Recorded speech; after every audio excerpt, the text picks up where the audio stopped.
Welcome to Review Rewind, the show where a couple of friends watch movies of old and aim to figure out if the reviewers were spot on or a little off. I'm Mike.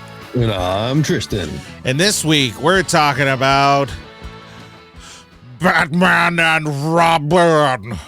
Batman and Robin. Batman and Robin. Hi, Tristan. Hey, Mike. What's your bright spot? I'm never prepared for this question, and I should be because I know what the question is every week. Hey, my bright spot is I have been able to like regularly be going to spend time with my brothers on the weekends, which like I see them often, but we have kind of a regular meetup now, and it's just nice to hang out with family and I don't know, just do stuff with my brothers. You have a positive relationship with your brothers. That's good. Yeah. How about you? I will be as shallow as possible. It's almost summer break, so Hey. we're getting there. I know a lot of districts are already there, but I'm almost there next week, and it's probably going to be my bright spot next week. Hey, I should really do doubling up on it. I should really do a bumper for the credits. So we could have a good transition and not me going, this movie was directed by. So the credits. Director. Joel Schumacher. Producer. Peter Macgregor-Scott. Oh, so yeah. Our boy Burton wasn't involved this time. No. Rightfully so, I guess. Screenwritten by Akiva Goldsman, and then of course Bob Kane and Bill Finger. Credited for Batman. Warner Brothers Pictures, Warner Brothers PolyGram Film and Entertainment. Rated PG-13 for strong stylized action and some innuendo. Some? It's not good innuendo. Just some. Some. Action, adventure, fantasy, English. Original release date, June 20th, 1997. Had a budget of $125 million. Grossed in the U.S. 107, and worldwide made 238. So a flop. Starring Arnold Schwarzenegger, George Clooney, Chris O'Donnell, Uma Thurman, Alicia Silverstone, Michael Gough, Pete Hingle, and Elle Macpherson. Elle. It would be Elle, right? Yeah. It's a lot of letters for Elle. Elle Macpherson. Who was she? Probably the girlfriend. Yes, Julie This is Madsen. the first time that there's a relationship that is not a main character. Just was looking it up. Yes. Akiva, which we've apparently talked about them before. Has been a writer for Batman Forever. He has some legit credits. Because I looked it up earlier today because I was like, what the hell was wrong with this man? He must be garbage. Yeah. And then I was like, I think he has an Academy Award. Yeah. Also, Robot. Yeah. But then things like Practical Magic, A Beautiful Mind, Cinderella Man, The Da Vinci Code, I Am Legend. Did those let's see. Hold on. Oh, but he did write Titans, and that show makes me mad. The show Titans? Yes. We should talk about that because I have a mixed relationship with Titans. Okay. One, are we going to do a special run of maybe talking about TV shows? Because Dick Grayson is my favorite character In comics. Okay. I think he is a better Batman. Because I think he actually does something that no one ever does in comics and stuff, is he learned from Bruce. Like, learn what not to do. That doesn't mean that he is without flaw or anything like that, because sometimes the storylines they write for him, it's like, why are you making this guy a piece of shit? Like, he's pretty rad. You shouldn't do that. But I think he's great. But I'm very curious of what your opinions are as far as all that. Hold on. I just got really... This guy's also produced a whole lot. Yeah, he's kind of all over the place. He's kind of all over the place. He's written some really good stuff, directed some really good stuff, and then there's some really bad things in here as well. Yeah, which is just baffling. He did the Star Trek Picard show. He did Star Trek Discovery, or he did a couple episodes. I'm assuming 3 episodes. Okay. Yeah.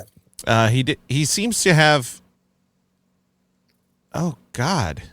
Does Star he Trek not Strange care Worlds as well? does he just not care? So let's go a little bit in time here. We're going to start on Batman and Robin, because he did also do Batman Forever, which is also weird because we talked about Batman Forever and it was like, it wasn't that bad, like, et cetera, et cetera. This one is just so far off the beaten path. And then you have Lost in Space, which was kind of a mixed bag. Practical Magic, which hit or miss on that. A Beautiful Mind, iRobot, Cinderella Man, The Da Vinci Code, I Am Legend, Angels and Demons, and then here we go. Wrote 19 episodes for Fringe. Yeah. Which at least the first few seasons was really good. And then it got Fringe. Zing. And then he wrote the screenplay for Winter's Tale, Insurgent, which is a sequel to Divergent. Yeah. The Fifth Wave. Was that another young adult book? 4 waves of increasingly deadly alien attacks have left most of Earth in ruin. I think that's a young adult book. Chloe Grace Moritz. Yeah. Yes, I believe that's right. Yes, it is a book, young adult science fiction. Sometimes I can look at the poster and go, that's a young adult book. Definitely, yeah. Then he wrote Rings, which, if I'm not mistaken, is like a far off sequel to Ring. The Ring. Did he write the original? No, because it was I believe it was like a Japanese film originally. Okay, I was about to say, am I talking out of my butt? No, it was a Japanese film. Like a lot of horror movies from like early 2000s. They're just taking other countries' horror movies and going Japanese let's horror, do it. and then they brought them over. Did you know? Fun fact. Has nothing to do with Batman. The girl it's not who stopping us today. the girl who plays the spooky girl from Ring, The Ring, is the voice actress for Lilo in Lilo and Stitch. No. Yes, sir. Is that right? Oh, Lilo. Yes. Okay. Yeah. Sorry. My brain heard that, but I translated that as Stitch, and I was like, no, the guy who wrote it was Stitch. No. Got it. Oh. Weird, right? Very. I mean, maybe not that weird, but weird. Speaking of, son of a bitch.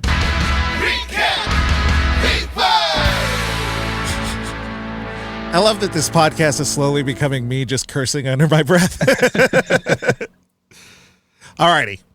Now it's time for the Recap Rewind, where we rewind and recap the film for you. This week, it is Unto Me. You paused and I panicked that it was my turn. I know. The reason I pause is because I'm always thinking like, oh God, is it my turn? Did we both do this for no reason? Oh, you know what? I have a bright spot. I do actually have a bright spot. I got these new glasses and they're like crazy. The lens is like crazy because I found out I have an eye condition where my eyes aren't synced up. Oh. And apparently that causes like headaches, migraines, and it can cause neck pain too. Interesting. And these glasses, like the first time I put it on, I was like, I'm blind. I can't. And now my eyes are getting used to it, and it's the clearest I've ever seen. And I'm like, have I been missing out? Have I been missing out on the world? I think I've been missing out. It's been the TikToks or the videos of like the toddlers putting on glasses for the first time and like seeing their parents' face. But I'm just like, I now see the world. Okay. Let's see if I can read better. Doubt it. Because I write like garbage. Here we go. In 1997, Joel Schumacher and Akiva Goldsman embark on a daring journey to create one of the most universally hated movies of all time. Now, this is not bad because they decided to go campy. They could have easily gone camp, and it still would have been great. This movie is god-awful due to the incoherent script, contrite villains, and a plot so full of holes you could fit the Batmobile through it. So, for this recap, I'm going to go in a little different direction. I'm just going to share what A Shot in the Dark could have been a better movie. Gotham University. Dr. Victor Fries, Arnold Schwarzenegger, a renowned scientist, is desperately working to finish his research in creating a cure for Macgregor syndrome. He continues to look at the clock, anxious about something. As he's about to finish creating the cure, he hears a voice yell, "Freeze!" Startled, Victor turns and drops the chemicals he was working on. And as the chemicals hit the ground, it freezes. The voice was Dean of Science Research, Dr. Jason Woodrow, John Glover. And he begins to berate Freeze. "I thought I told you that you were done, Dr. Freeze. I understand your wife's condition is overwhelming, but we have our own demands and our own research that we have to focus on." Woodrow calms. "I'm truly very sorry, Victor, but I have no choice. You're fired." Victor doesn't listen. He just stares at the chemicals he dropped with understanding in his eye. Dr. Woodrow continues, "Please get your things and be out of the building tonight. I won't ask security come because I respect you and all you've done and all you've been through. But please, leave." The camera pans to the next room over, where Dr. Pamela Isley, Uma Thurman, is working surrounded by plants. Dr. Isley is the foremost research scientist in the world of botany. She also happens to be a very beautiful woman who is determined to achieve her goals because of her intellect and will not allow anyone to talk down to her because of her looks. Woodrow enters. "Oh, Dr. Isley, I hope you have good news for me." Pamela responds, "I do, Dr. Woodrow. I believe I have successfully spliced the DNA between several plants and our mammal specimen. Dr. Woodrow smiles. I'll have to take you out to dinner to celebrate. Pamela smiles with reservation. I appreciate the offer, but I really want to make a little more headway before going home tonight. Dr. Woodrow sighs. Don't be so uptight, Pamela. I don't think it's awful for two colleagues to get a meal together. Pamela turns to her work. Maybe next time, Dr. Woodrow.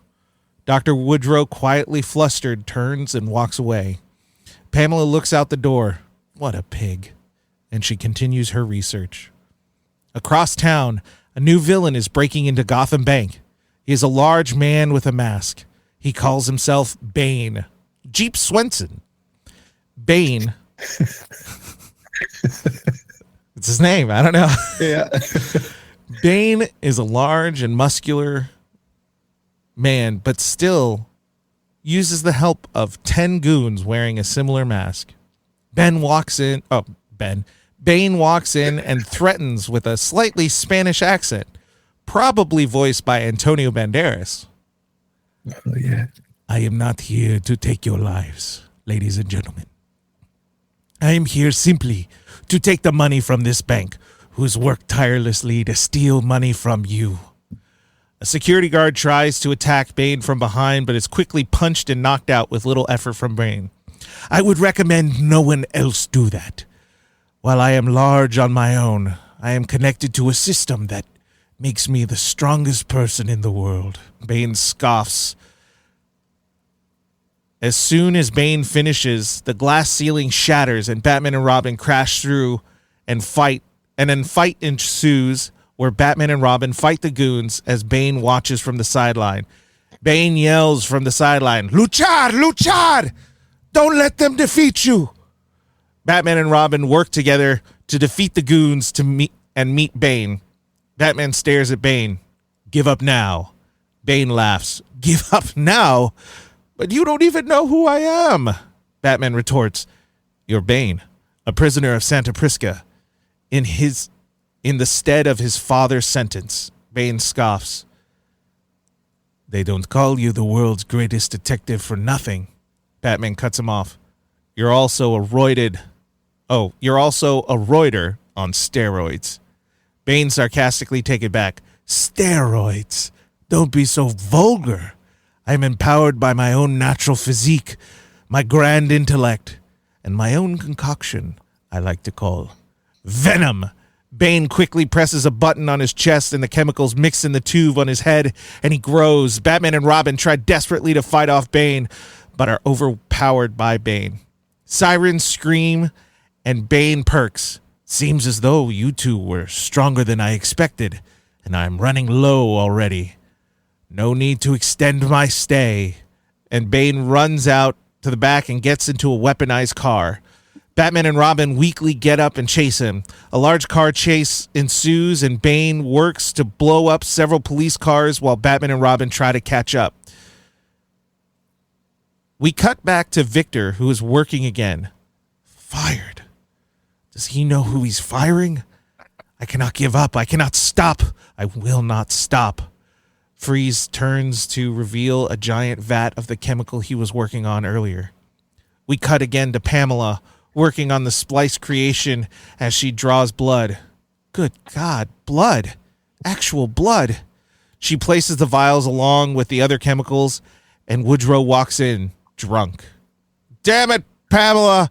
Why are you still here? Pamela startled. Oh, Dr. Woodrow, I don't think this is appropriate. Woodrow approaches Pamela and scoffs. Appropriate? The only thing that's not appropriate is a woman like you who's working here.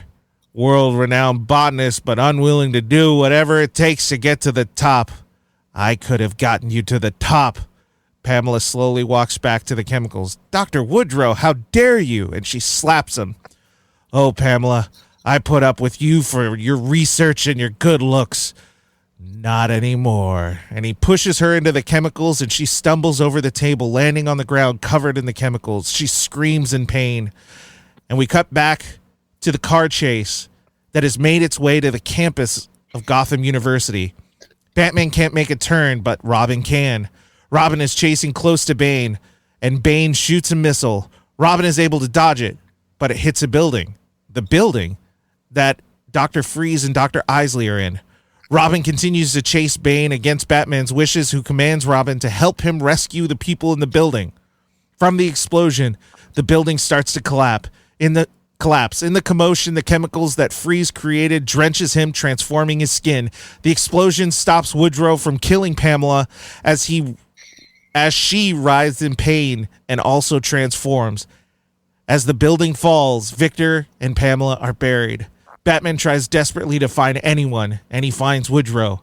Batman asks him if there was anyone else in the building, and Woodrow lies and tells him he was the only one.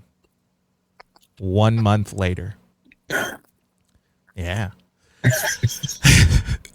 Batman has been putting Robin through intense training, almost punishing him. Robin gets hurt in one of the training simulators. "What the hell, Bruce?" Robin shouts in pain. There is clear tension between Robin and Batman, and Robin does not appreciate it. "To become Batman, I had to put my mind and body through hell. I had to stare into the void and not blink." And Robin interrupts. "I'm not Batman, and I sure as hell ain't you." Robin storms off. Alfred walks down as Robin angrily walks past. "I do believe you may be approaching the wrong way, sir." "I've tried everything, Alfred," Bruce sighs. Alfred drops off a tray. "I believe a young man's voice being listened to by someone he respects might be a path worth exploring." Batman unmasks and drinks the cup that Alfred dropped off. "But he's so young and brash and impulsive." Alfred starts to turn away. "It was not so long ago that you were young, hurting, brash young man who voluntarily put his mind and body through hell and failed many times." Bruce sits quietly. Across town, Gotham University is in the midst of a construction, and Dr. Woodrow is working in his office and is interrupted by a guest. A woman in a trench coat walks in and is silhouetted. "Dr. Woodrow, are you available?" Dr. Woodrow, looking at papers, "I'm sorry, my office hours are over for today." The woman responds, "Oh, I don't think you'll want to skip this meeting." The woman drops her trench coat, revealing Pamela in a scantily clad, plant-centric leotard. Dr. Woodrow, shocked by the revelation, "I thought you were dead." Pamela moves closer with sensual sway. "Oh, I was dead, sweetheart. But thanks to that chemical cocktail you doused me in, I've been reborn." Pamela gets close, and now I'm ready to do whatever it takes to get to the top. She then kisses Woodrow, and he chokes. And it seems getting to the top means ensuring that you and the people in my way are put in their place, 6 feet under dirt. Then, at least your wasted life will be able to create something beautiful. Pamela walks out of the office with Woodrow's dead and chemically changed body on the ground. The same night, Batman and Robin are called to an active crime scene where Bane has made his return, having escaped last time. As he's breaking into a diamond store to steal a prized diamond, he is stopped by someone who freezes the area around him. It's Victor Freeze, but he's blue, wearing a metal suit, and now has a freeze gun. Bane stops to chat. "Now, oh shit, what was the accent?" "Now, who are you?" There it is. There we go. Freeze responds, "I'm Mr. Freeze, and I need these diamonds far more than you do." Before Bane can respond, Batman kicks him and Robin kicks Freeze. "No, I need these diamonds. I cannot be stopped by Cape Crusaders and pro wrestlers." Freeze proceeds to shoot his freeze gun, nearly missing Robin. Bane gets close as he starts to plot. "Freeze, the enemy of my enemy is my friend. How about we work together? I help you get these diamonds, and you help me on my next mission." Freeze pauses. "You will let me have these diamonds, and I just need to help you?" Bane throws a table at Batman. "I believe we must escape this first, but yes, that's all I will need. You to help me." Batman and Robin cross wires for a moment and bicker, and Freeze then is able to catch up to Robin and freeze him. Batman, you have this is Freeze. Batman, you have 11 minutes before the boy dies. Don't waste any time. Batman turns to help Robin, and Bane grabs the diamonds and leads Freeze out. Batman thaws Robin, and we cut to the Batcave where Robin feels slighted by Batman and chooses to quit being partners. Dick leaves and Bruce is alone. Bruce reminds himself of a memory where he felt misunderstood by a person who was training him and was comforted by the words of Alfred, which led him to persevere and achieve the goal he had set. Freeze takes Bane back to his research hideout, where Freeze reveals why he needs the diamonds to continue to preserve his wife as he desperately looks for a cure. Bane explains his plan. He wants Freeze to help him destroy Batman, and Bane will make sure Freeze has all the equipment he would need to help his wife.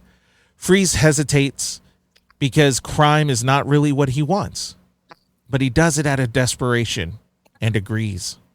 Meanwhile, Pamela, now Poison Ivy, is breaking into a warehouse that holds pesticides, and in the process of breaking in, she kills 2 security guards and triggers the alarm.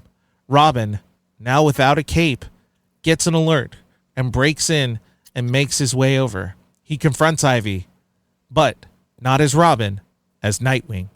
She uses her dust to intoxicate Nightwing and is about to kiss him when she realizes she can use him to do more damage where she could do more damage with him. She then monologues about how she's going to spike all the plant food, fertilizer, and pesticides to make them deadly to men. She will make Gotham the world's largest botanical garden where there are no men and plants fight back. Nightwing follows her like a zombie. Bane and Freeze work to steal equipment, avoiding Batman. Ivy continues to spike factories. The public begins to notice that there is no Robin and that Batman appears to be failing.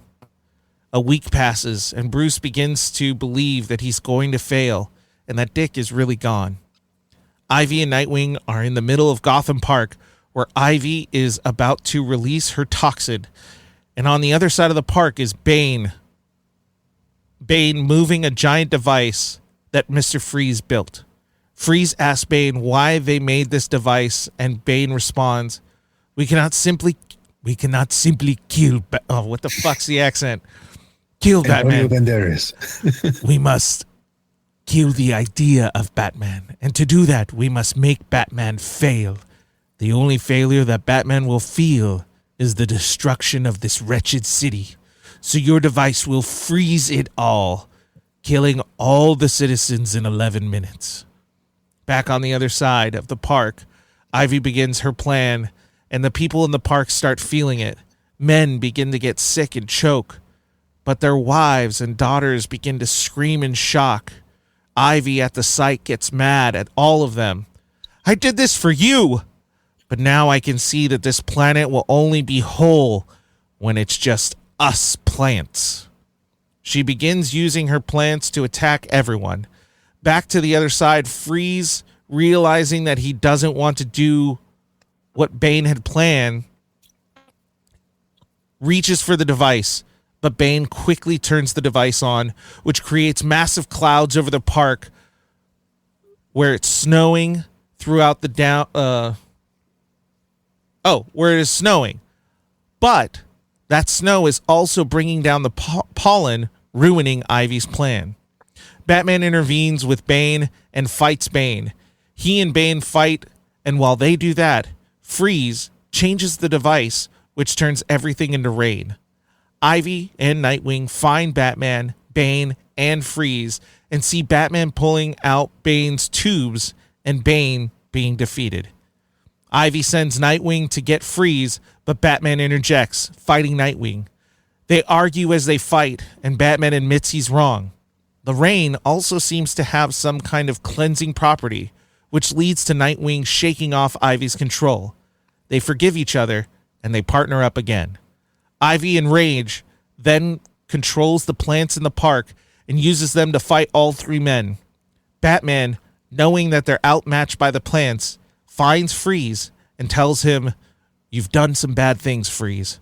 I can't promise freedom, but I can promise you'll be able to continue your research. Just help us stop her."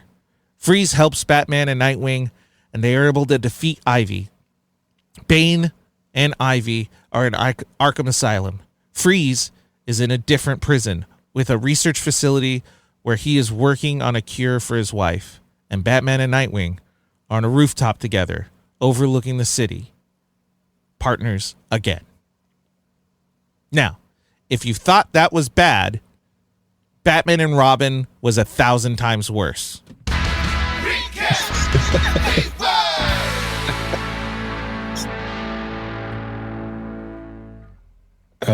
Your movie sounds okay, but I think it needs to be a lot more over the top. I think it needs to be a lot worse acting than even what you did. Yeah. I think it needs to make a lot less sense and have no redeemable quality. And then we might have a movie worth making. Yeah. I bet you I would have gotten a really good check if I would have written.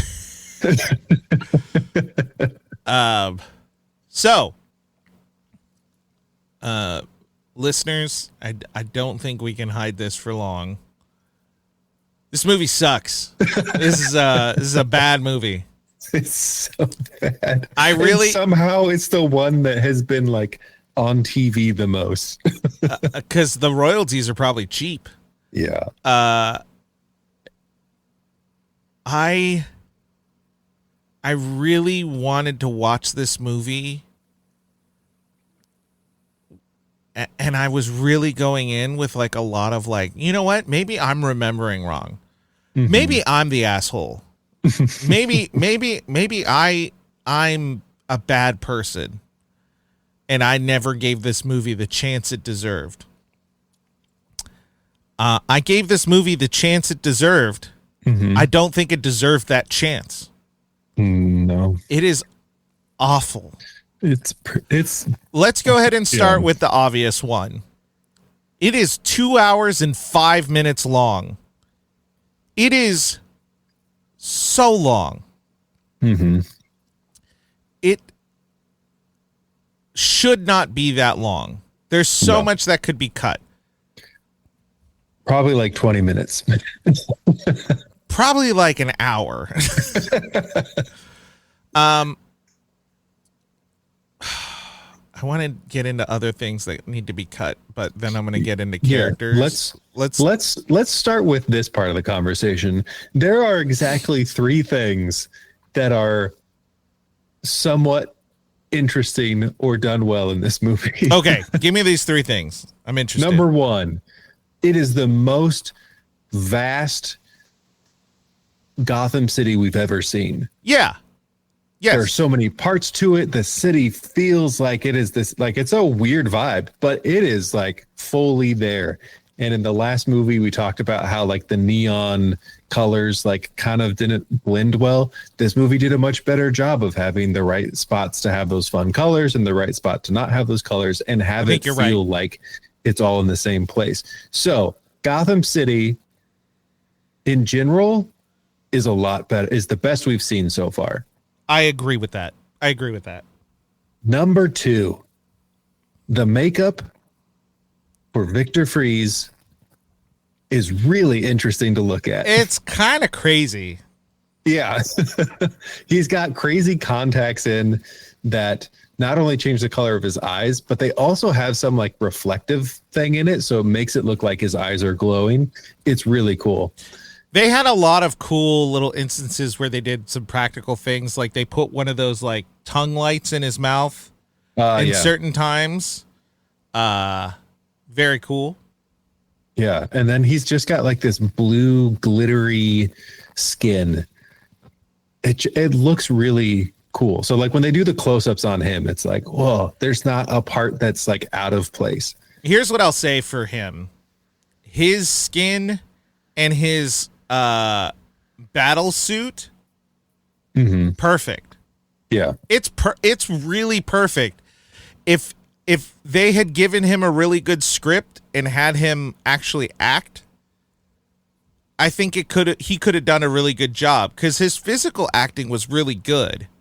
Mm-hmm. And the suit was so good.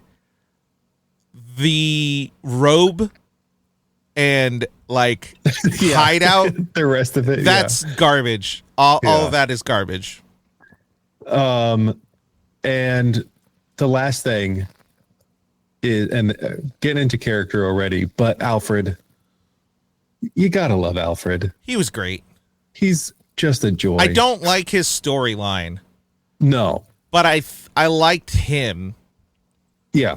And he acted well. Like, he did everything he was supposed to. I think there are really good moments in this movie, but those moments didn't deserve this movie. And I think they approached him in the wrong way to achieve some of those moments. Mm-hmm. Yeah. Like, so the big storyline is like Bruce's real father is Alfred. Yeah. You know, Thomas Wayne aside, Thomas, like, there was a trauma there, but Batman at this point is, I don't know, George Clooney's been 40 for like 35 years, so I don't know how old he's supposed to be, but let's assume he's 40. Even if we are conservative in when his parents were killed, it had to have been within his adolescence. Yeah. So that means that 3/4 of his life has been Alfred as the main parental figure. Mm-hmm. So, like, Alfred is his dad. Mm-hmm. And they really tried to explore that a little bit, but they did it in such a shitty way that, like, it didn't have the payoff you were hoping for. Yeah. There is a line where Alfred basically says, I've had the pleasure of calling you my son, or having called both of you my sons. Right. And it is this really great Alfred moment. Right. Like, set in the middle of everything that's just horrible, but like there's this moment of like Alfred admitting this thing that's supposed to be really touching.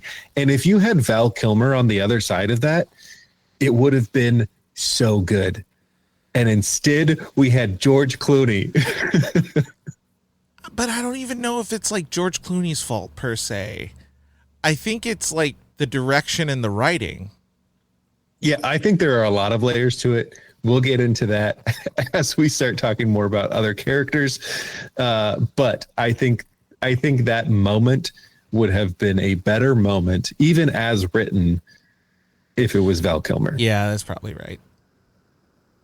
That's probably true. But I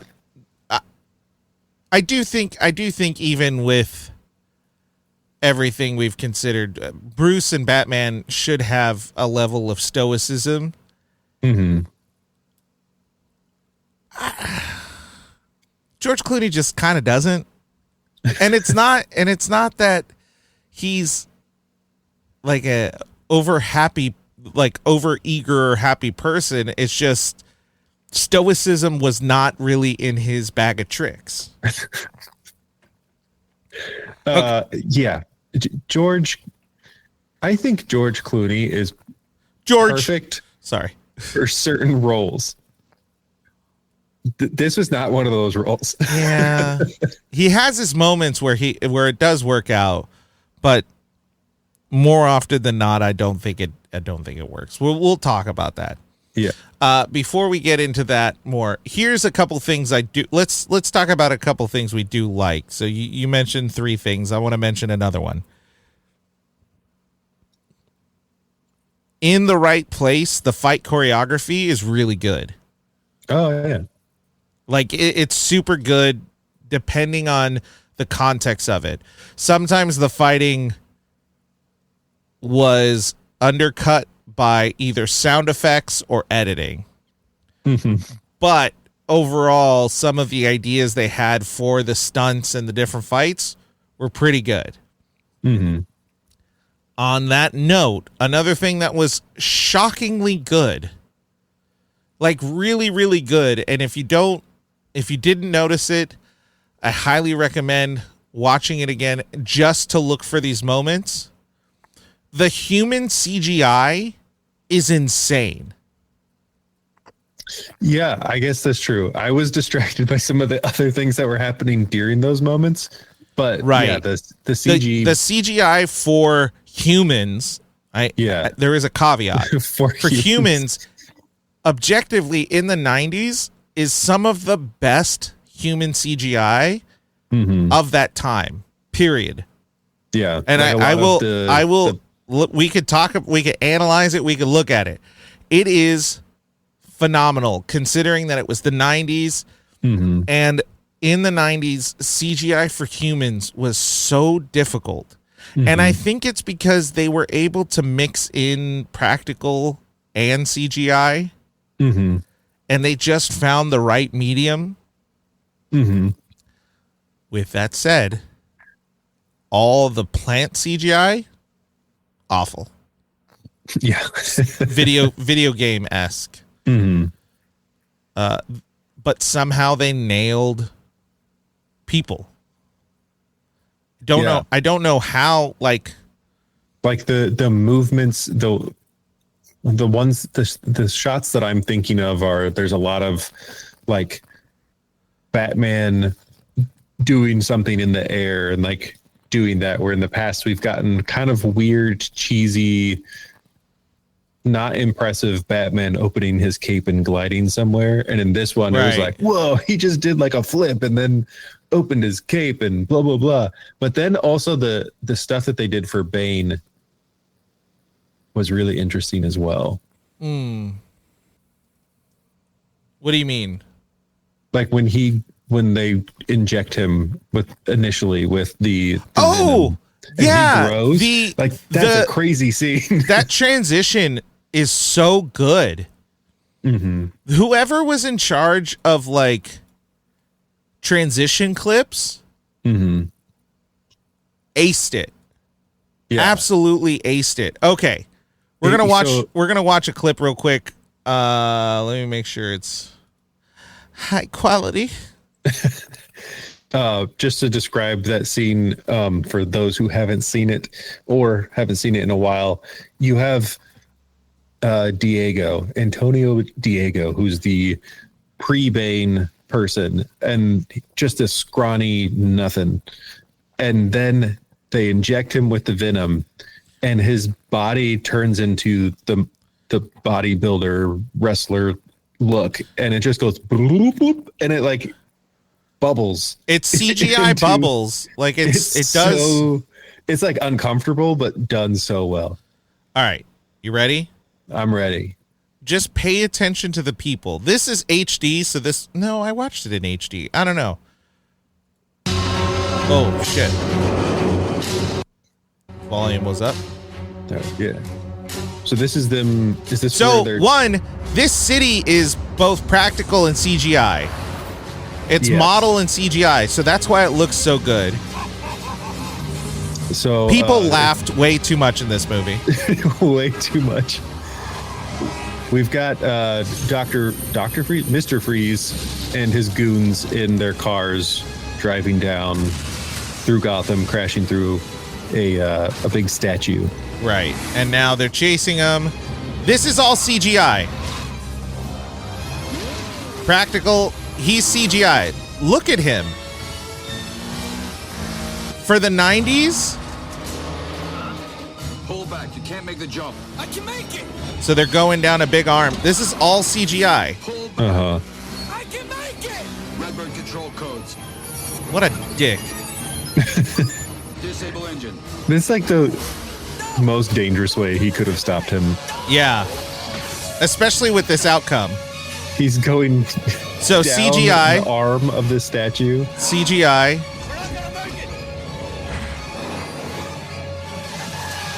Practical. A mix of practical and CGI. Yeah. Whoever's job it was to mix the two just did a phenomenal job. Like some of the stunt and CGI editing is so good. Yeah. And you have to remember, it's the 90s. Like, this is the 90s. This is some like mid 2000 shit, and it looks pretty good mixed into a movie that is awful. I think if you, especially watching this on like in the theater original theatrical cut, like you're not going to notice that stuff as much. No.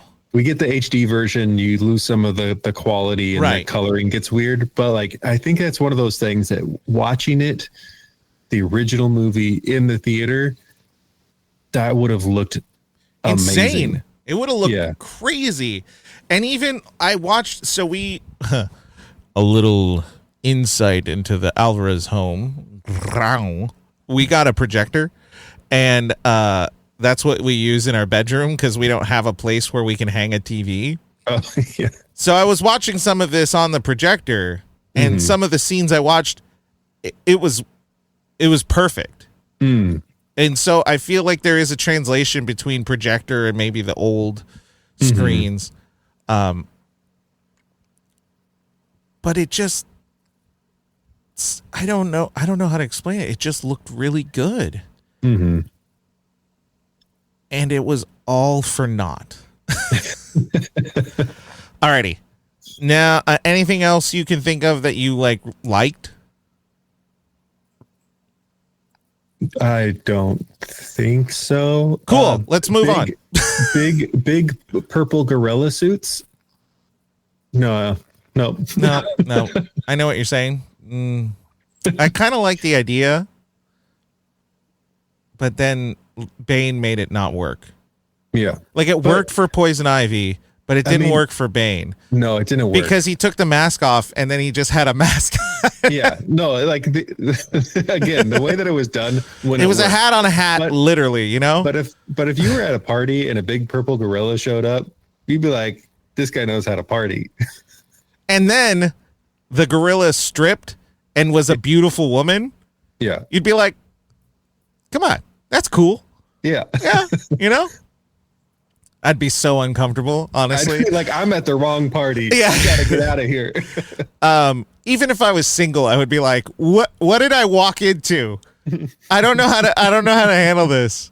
Okay, let's talk about some things that did not work.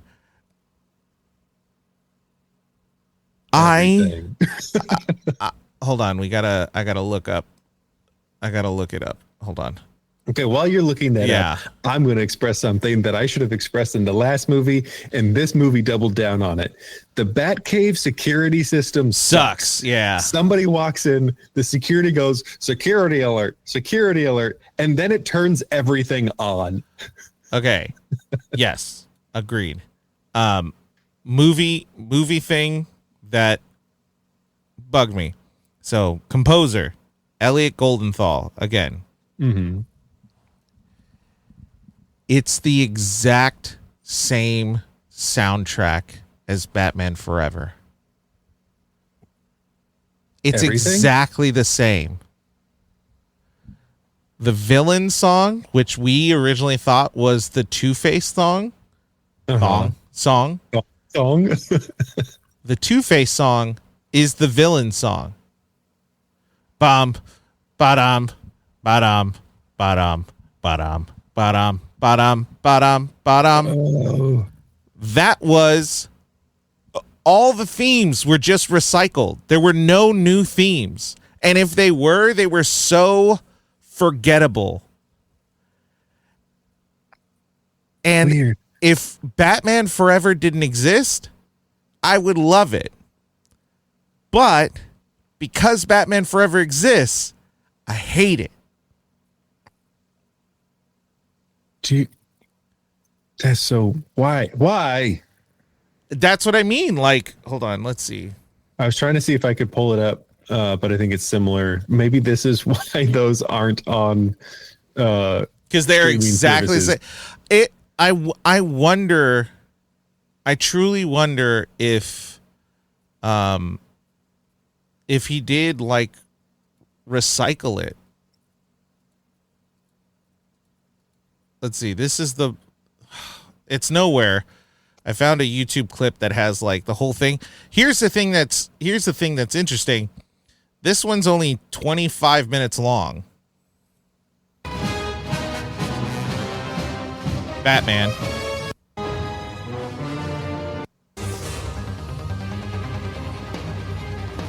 Okay, that's kind of new. But this feels like there's no melody per se.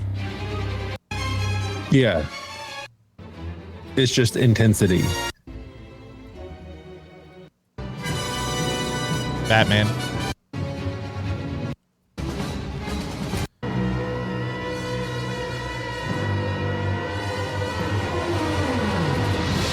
Did you hear that tuba?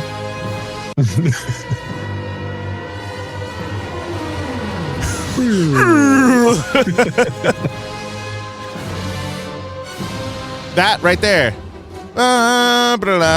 That's the old. I just want to hear the tuba again. They're here. That's the Riddler theme.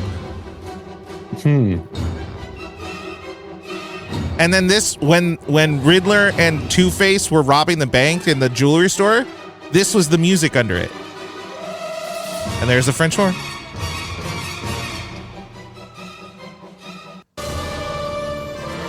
Oh, there it is.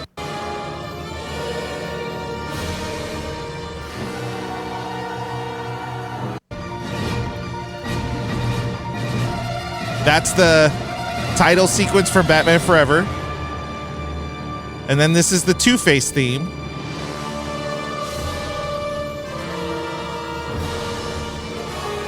That's the Two-Face theme. That's interesting. So they just recycled it.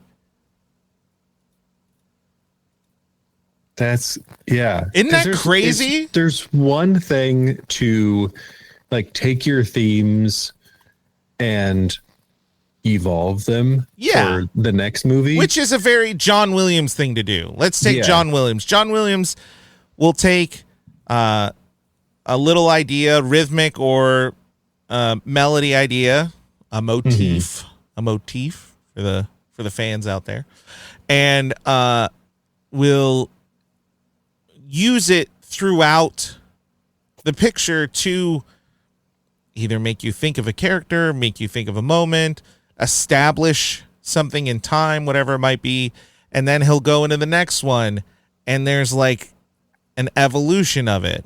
Mm-hmm. And it might. Well, here's the thing. Here's my real comment about that. I guess is that does exist, and there's an evolution of it. Mm-hmm. But when you have new characters, you tend to want to give them new themes. Right. So like using John Williams as an example and using Star Wars as an example. We have Princess Leia, we have Luke, we have Darth Vader. Now, Darth Vader is the villain in the first one. Mm-hmm. Then we have the Emperor. There's a different theme between Darth Vader and the Emperor. Mm-hmm. Now you move on to the 2014 Star Wars. We have Adam Driver. Mm-hmm. What's his name? Kylo Ren. Yeah. And he has a new theme. It's something that is inspired by Darth Vader and everything, but it is new. It is a new thing, yeah. Dramatically different. This was the same theme. Same thing. I just looked. I was trying to find any information I could on if the they had like soundtrack. the titles of the tracks. And apparently, this was posted 3 years ago, that Elliot Goldenthal's score for Batman and Robin has never received a proper release on CD or any form of release. The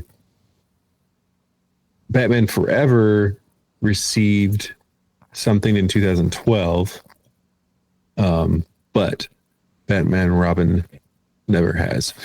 So, because I don't think anyone in the studio was going to be like, So are we going to get sued if this is just the same soundtrack? They could just re-release it.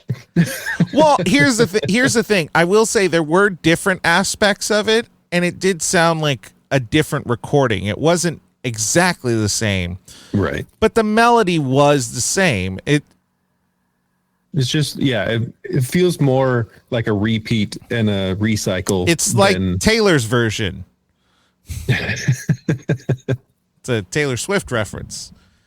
This one is the Clooney version, you know? Yeah. The Cloons. I don't know if I like that. I didn't really care for that. So I have issues with the music.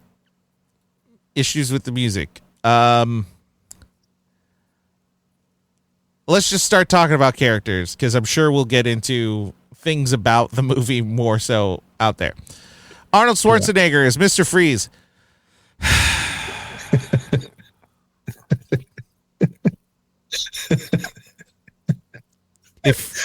If he didn't talk, 10 out of 10. I was thinking the same thing. Within 5 minutes of him showing up on screen, it's like, if this guy didn't talk, he would be so good. I just can't. Maybe I don't know enough scientists, but I cannot fathom a scientist who was able to cryogenically freeze his wife or have her like in coma in water and talk like an idiot and sound like a fucking moron. The Iceman cometh. Okay, there's another thing, not character related. The amount of puns in this is so bad. Were they that bad in Adam West's version? I don't really think he had like puns. I think he had like I don't even know what the literal term for it, but where you connect, what's it called? Maybe it has a really weird name. It sounds like a town or something. But like bat shark repellent. Yeah. Or bat cycle or bat rollerblades. Like they would put. Oh yeah. But yeah, I mean I don't remember puns. There wasn't. Maybe there were puns, but there was a cheesiness that was happening in the Adam West show. Portmanteau. Oh yes, I've been to Portmanteau. Exactly. That like there was something about that show and the movie that followed it that like it worked because of the style of show that it was.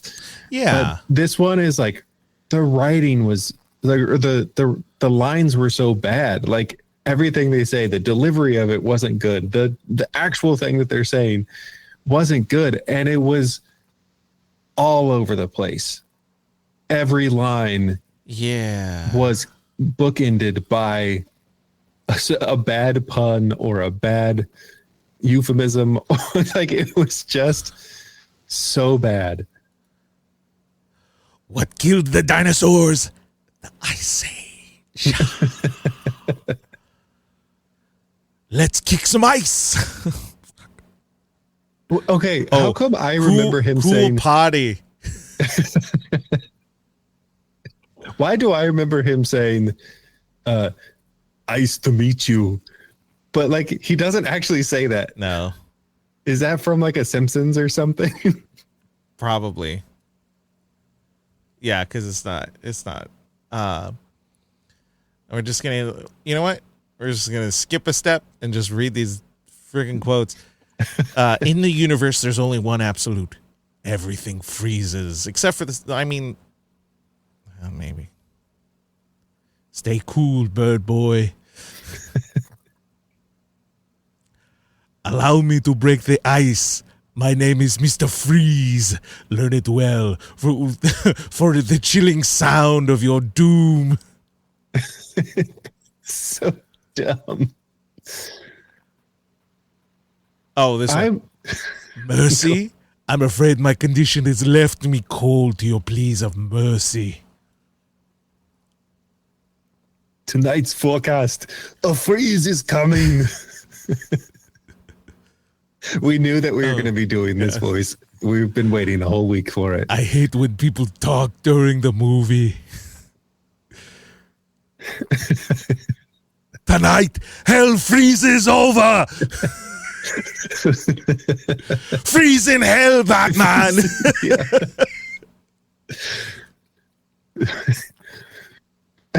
Oh, he loves me. He loves me not. He loves me. He loves me not.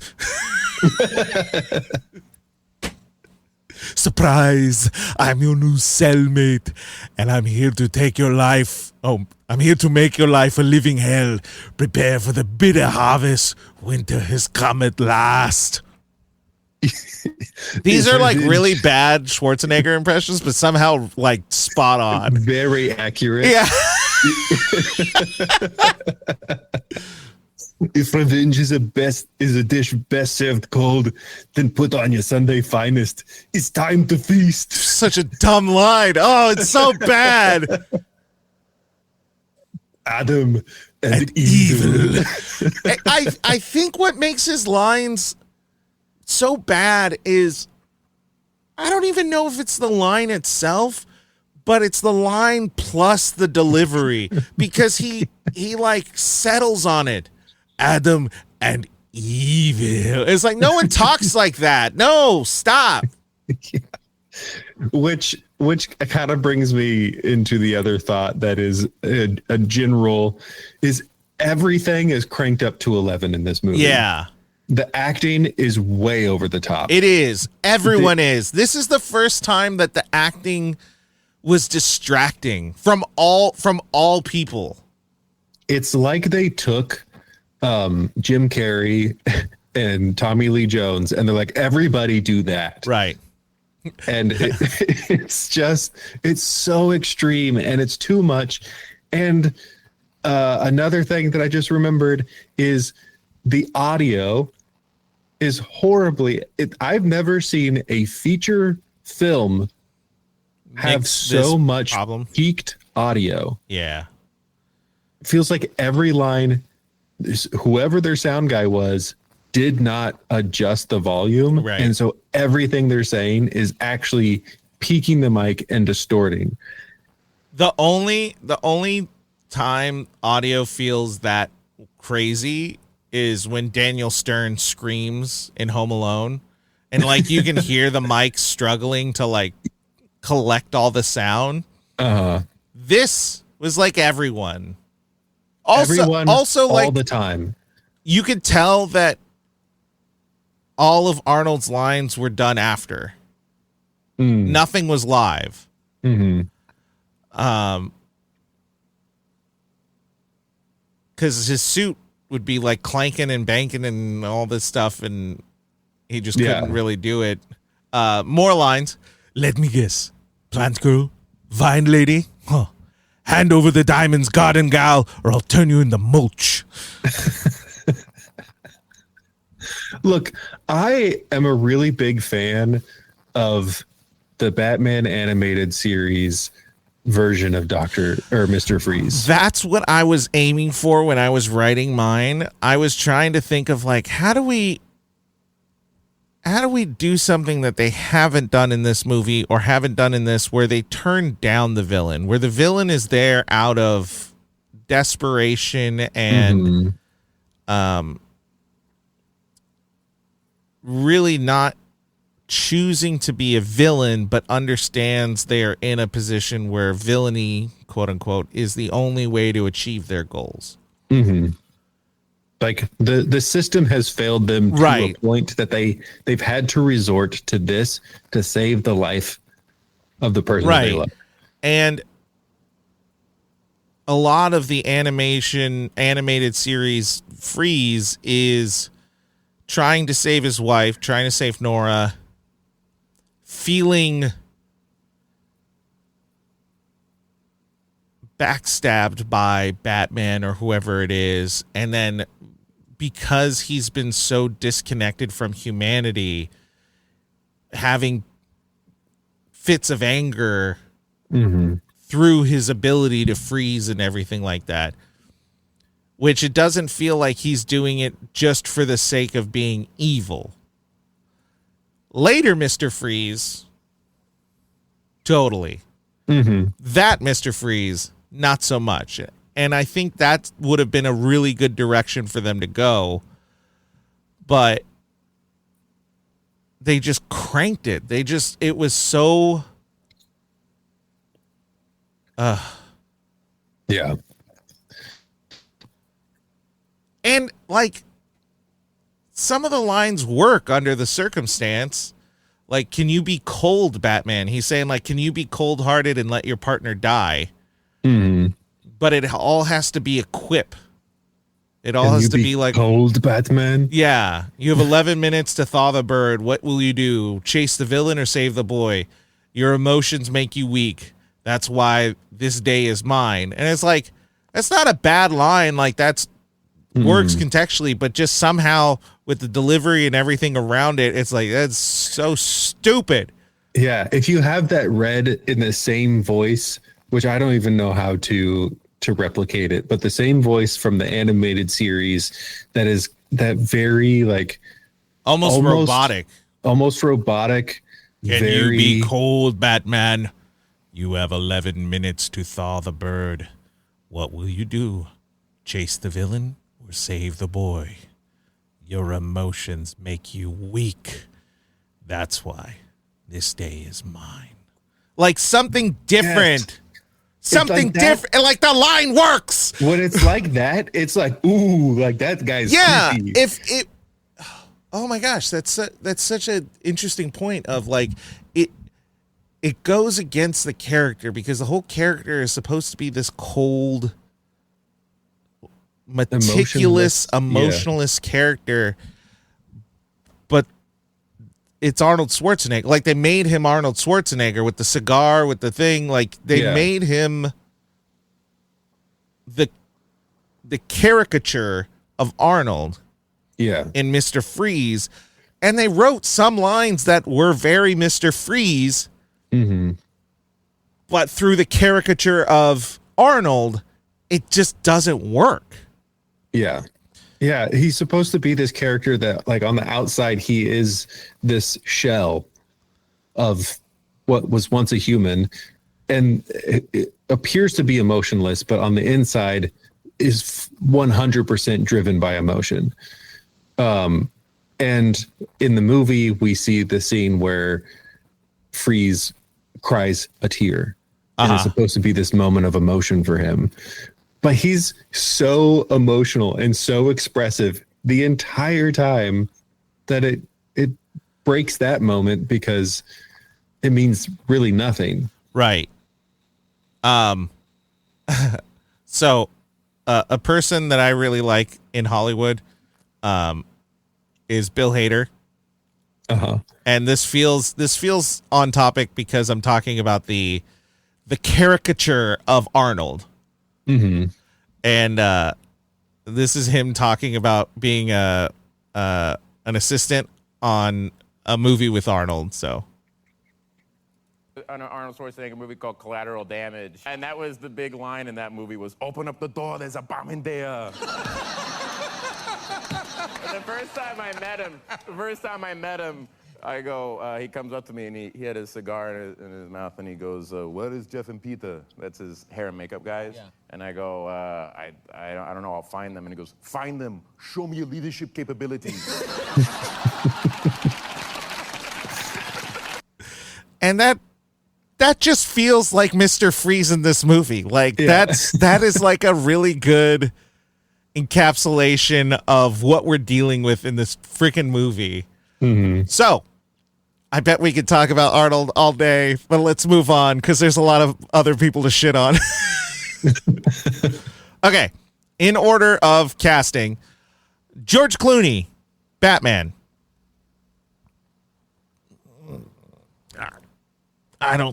He's making me sound like the Penguin. I don't know, man. Sorry, I'm backtracking for just a second. Okay. I just think it's really funny to think about that within like 5-6 years from this movie coming out, that man became the governor of California. And it makes more sense once you actually look at the like how it happened. And sometimes democracy has dumb rules, and that dumb rule allowed that man to become governor. Yeah. Okay. Sorry. George Clooney. Here's what I'm going to give him. Yeah. He had the look. Yeah. He looked like a Playboy millionaire. Yeah. And he didn't look half bad as Batman. He's got a good jaw. Yeah. Like, he had the look. Mm-hmm. Did not change his voice. You can't beat Batman on look alone. No, because George Clooney has a real specific tone to his voice. Mm-hmm. And he didn't try to change it at all between Bruce and Batman. Nope. Yeah, no. Yeah, no, it like Bruce Wayne, Bruce, Batman, they were all the same. Yeah, so let's give him credit where credit is due. Let's go in order. Bruce. Kinda. I didn't mind Bruce's his story wise. I didn't mind his issues, but George Clooney didn't necessarily portray them particularly one way or another. It just felt very phoned in, I guess you could say. Yeah. The very first scene where we see that there's something, well, I guess not the first scene that we see that there's something concerning about Alfred, because that scene, he looks like he just pooped his pants. The next scene is Alfred excuses himself. Right. And Bruce is like, oh, what's going on? And they have a little interaction. And then Bruce walks into the hallway and has this flashback moment where he looks outside or looks down the hallway and he sees him, young self, and this interaction with Alfred. And it's supposed to be this moment of Bruce is starting to recognize that something is wrong with Alfred, but it looks like George Clooney is smiling. He does not look like, oh, something bad is happening. Right. He looks like, oh, I'm having this cherished memory that I have of Alfred at this moment. And he just his face does not describe what is actually happening. The emotion that's happening in his face don't match. And I think what we can talk about in that instance is there's supposed to be this story where Bruce is really wrestling with the fact that,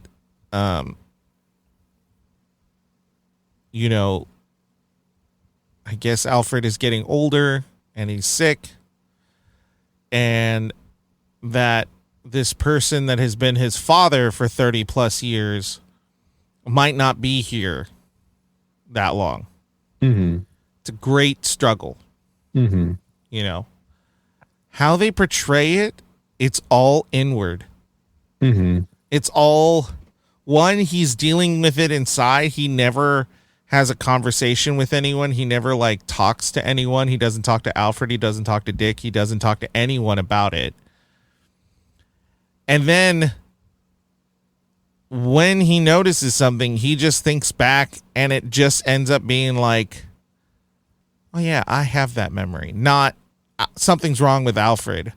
Mm-hmm. It's inward. It's it doesn't feel like a memory sparked by what's going on with Alfred. Events of what's happening, right? It's just more of oh, Bruce all of a sudden had this memory hit him that we're seeing for some reason. I don't understand it as far as the context goes for what they're trying to do. I don't understand Bruce's struggle, because they don't do anything to connect it to anyone around him, any kind of character development. There's no character development in any of his struggle. Mm-hmm. He doesn't change. He acts completely the same the whole time. Yeah. And even his dumb finally talking to Alfred moment it doesn't mean anything for him or his character. Yeah, absolutely. Absolutely. There's nothing there. So And so so they didn't write Bruce well, and then George Clooney doesn't necessarily portray Bruce well. Now, where I will give him credit, his Bruce Wayne, on point. I give him credit. He leads. He seems to be the center of attention. He's very suave. He's very rich guy. You know, he didn't have to study hard. George Clooney plays the suave rich guy. Spot on. And then even when he was like talking to Pamela for the first time and giving out a bunch of information, he did it in a very like similar way to Val Kilmer. I just think Val Kilmer made it a point that the posture and everything had to be different as Bruce Wayne, where that Bruce Wayne was just George Clooney. Yeah. And it just happened to like line up in that moment. And I think that's where the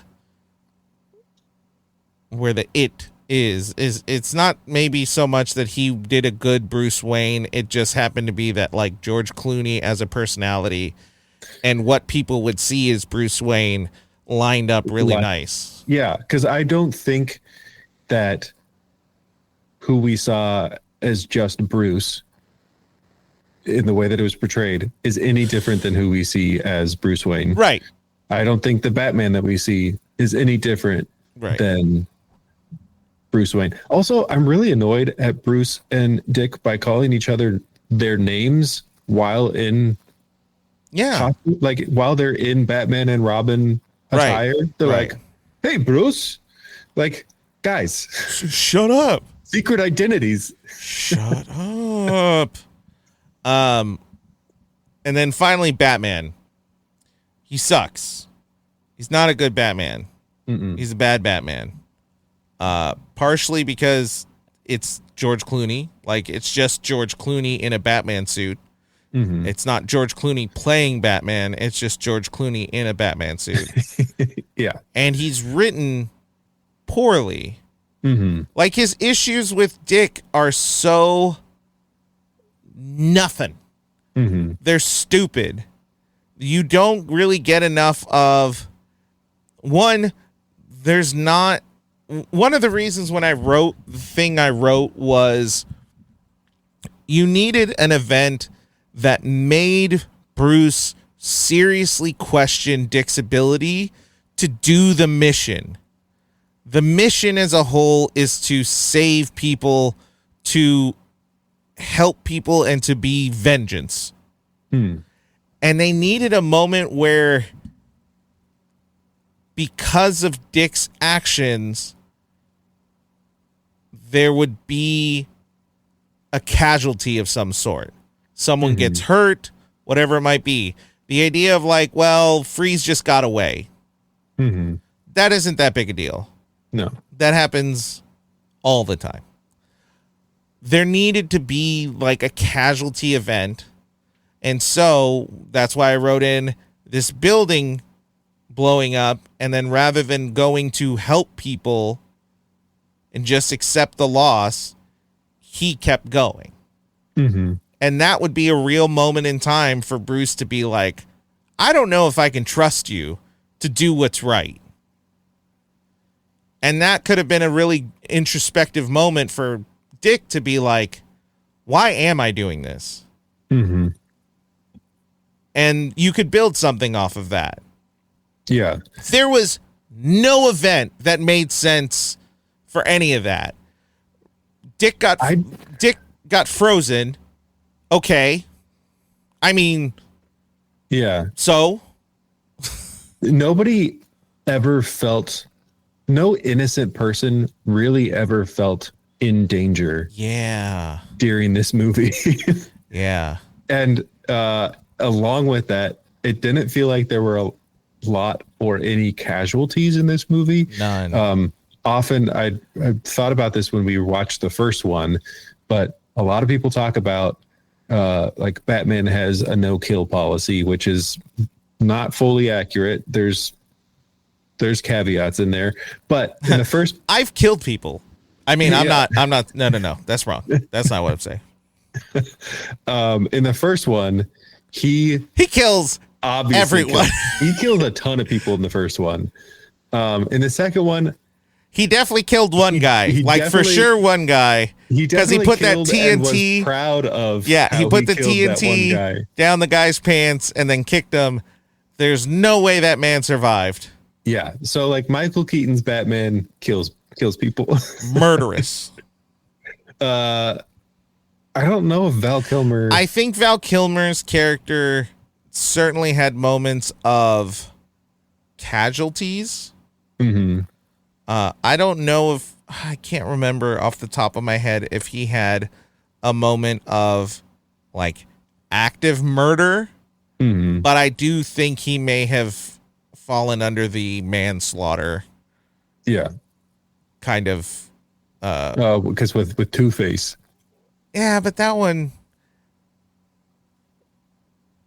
Well, What he did was the not problem be like, with that "I'm gonna one. kill The this problem guy." with that one But- was he knew.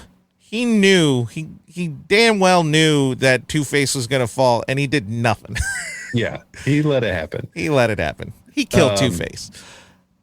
Yeah, and then nobody. This dies one, in this one, they even made a point of showing when, in the people end, died from poison ivy. when they did the shield wing, and then the frozen thing hit the bad guy's car.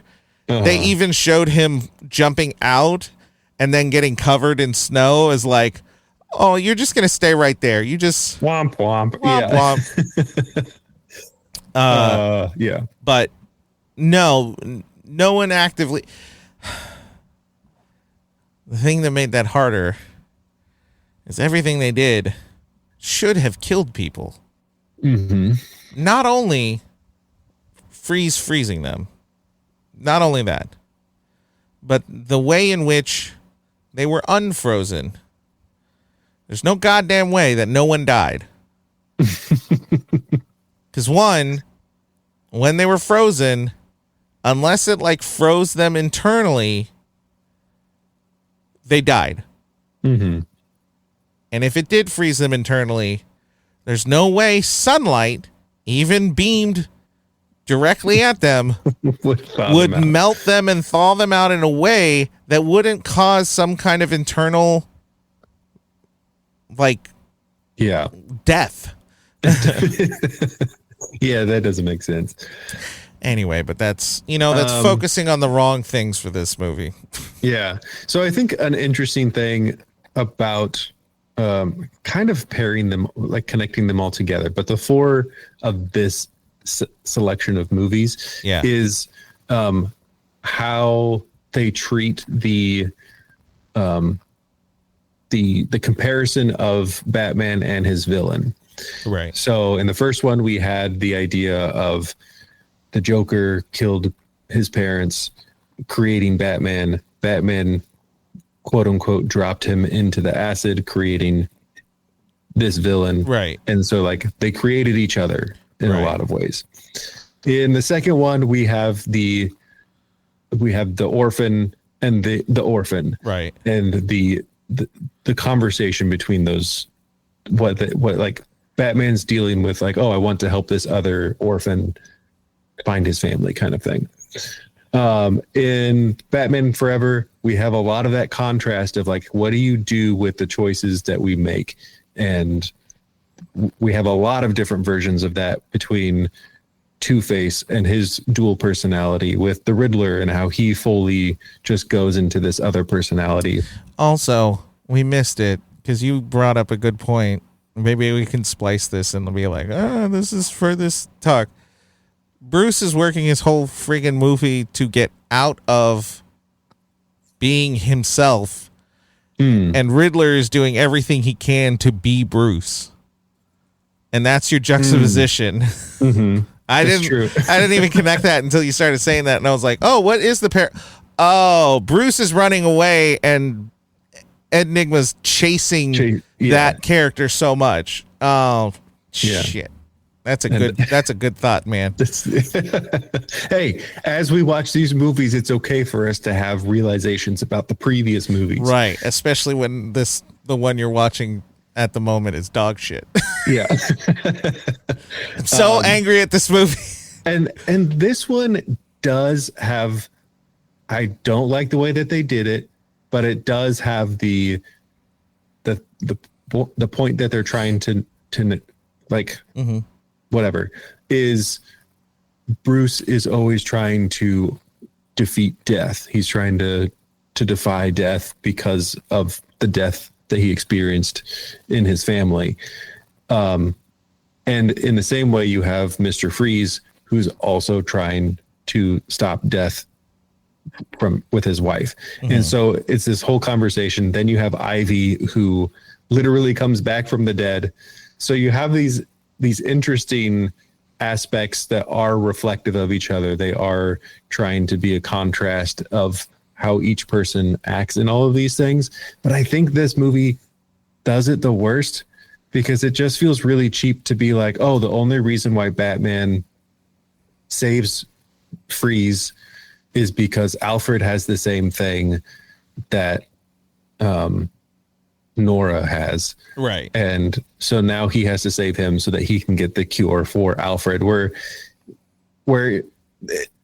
I don't know. I like it better where Freeze is a much more torn character where he's not fully villain. He's not fully good guy. Like he's somewhere in this gray area. That feels right. Mm-hmm. And I don't even know why, but it does. If Batman sees like the pain and the goodness because he's also dealing with that, like then that's why he tries to save him. I think what could have been a good storyline would have been if Freeze had that kind of nuance. And the parallel was that Robin also has that nuance. But Bruce, Batman, saw it as black and white. A villain is a villain, and a villain is always a villain. And Robin was the one who sees the nuance. And that's where they're butting heads, where Batman, where they have the line of like, am I stubborn or whatever? Am I really like my way or the highway? And Alfred's like, yeah. And you could have had something character-wise that had some kind of substance in saying, hey, there's nuance to people. Then that could have led somewhere where several people were developing. Yeah. Freeze, Batman, and Robin. But that's not what we got. Yeah. If there's a moment where he's having the black and white, where he's like, hey, this guy's a villain. And if Alfred said something about like, the thing that you do is illegal. Yeah. And then that would have made him be like, but I'm helping people. And then he learns that the reason why Freeze is doing the thing that he's doing is to help somebody. Then it creates this interesting like, oh, yeah. Oh, maybe there is nuance to this. Yeah. What's the difference between your vigilanteism that's helping people and if Freeze wouldn't have been over the top and would have been more, stoic and emotionless, what's the difference between vigilanteism and which was helping people and Freeze stealing from rich people specifically because those are the only people who have diamonds. He was not impacting the poor or the working class in any way, shape, or form. He was specifically impacting rich people. So for Bruce to be so up in arms in it is kind of classist. Yeah. Yeah, I don't know. George Clooney sucked. I'm glad he apologized. He apologized for doing it. Did he? Yeah. Yeah, it's rough. Alrighty. Chris O'Donnell, Robin. They just wrote him like crap. Like he could have been fine. I don't look. One, I don't know how old he's supposed to be because some of his issues he has are very much like 16-year-old boy, but then he's also supposed to be like 20 something. Yeah. So I don't know how old they're trying to write him. 2, I don't understand if he's horny or not. Like, I don't get it. I don't. Everything about him, I don't like. They make him seem as though he has this like drive, but then he has moments where he's just like, well, I'm just a boy, you know, like, and I'm like, well, you can't make him that person. Like, right. You're making him feel like a child. So if you add that like sexuality thing, you're what is it? Infantile. What? It's not infantile. When you make someone feel like a baby or like seem like. Yeah. Oh, I can't. God, words. Someone's screaming it right now. Scream it louder. But, you know, they're making him seem younger, but then they're also giving him this storyline where he's like trying to be a man and what Poison Ivy wants, you know? Mm-hmm. So it just doesn't hold water. It's just not well written. Mm-hmm. He did fine. His no, when he like got double crossed by Batman and he's left at the statue, I was like, that was a good no. That was good. No! That's good. But that's all I really have to say. Like they don't have a target zone of what he's supposed. He doesn't feel like a 20-year-old, but he doesn't feel like a teenager either. Mm-hmm. And they're just writing him back and forward within that realm, and it just isn't good. Yeah, and it's hard to tell how long he has been Robin at this point, because like he's been Robin for a while, but he's also being treated like he's just starting new to it, right? So it's weird. Yeah, sucks. Psych. Sorry, Chris. Alrighty, Uma Thurman, Poison Ivy. What the hell were they thinking? Uma Thurman is a good actor. Yeah. One, her backstory, I don't get. This weird island. I know they're trying to mix the Bane aspect of it. Mm-hmm. Stupid. They shouldn't have done that.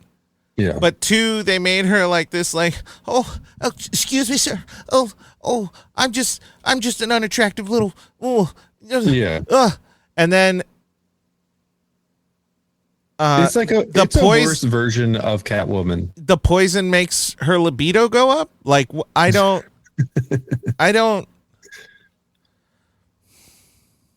Is it a birds and bees joke? Is it like a pollinating joke? Like I don't understand how that. Okay, one, she talked like a normal person, and then a little over the top, but yeah, a normal person. Yeah, but she was. They were trying to like make fun of something, but I kind of feel like they missed the point, so it didn't like hit. Because before her transformation, it feels like they're trying to make her like an environmentalist, like an environmental activist kind of person, like a woke. And now terms, they wouldn't have said this back then, but like a woke environmentalist. Mm-hmm. I do not believe like that kind of weird tone. They kind of made her a Karen. I think that's what I'm like. There's something about her tonality, but then even with how she was making her points to Woodrow, she like had that Karen, but she's smart. She's like super duper smart. But I don't know what the hell they were trying to do with her. Like, she just doesn't really make any sense.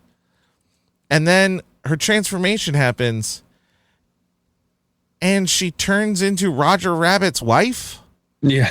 Am I understanding this correctly? Like, Yeah, it doesn't really make sense why.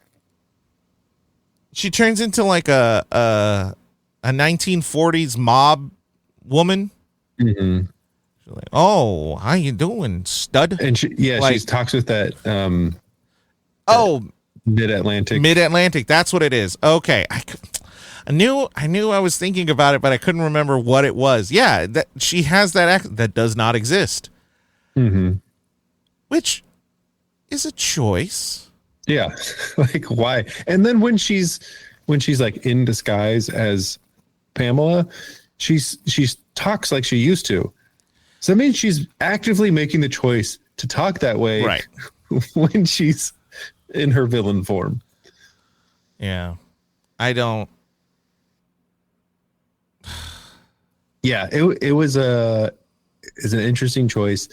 It really did feel like hey, remember when we had Catwoman, she was kind of this timid assistant, and then she gets killed, and then she comes back and she's no longer timid, and she's more sexual, and she's like more aware of herself as a person. And like, what if we did that again?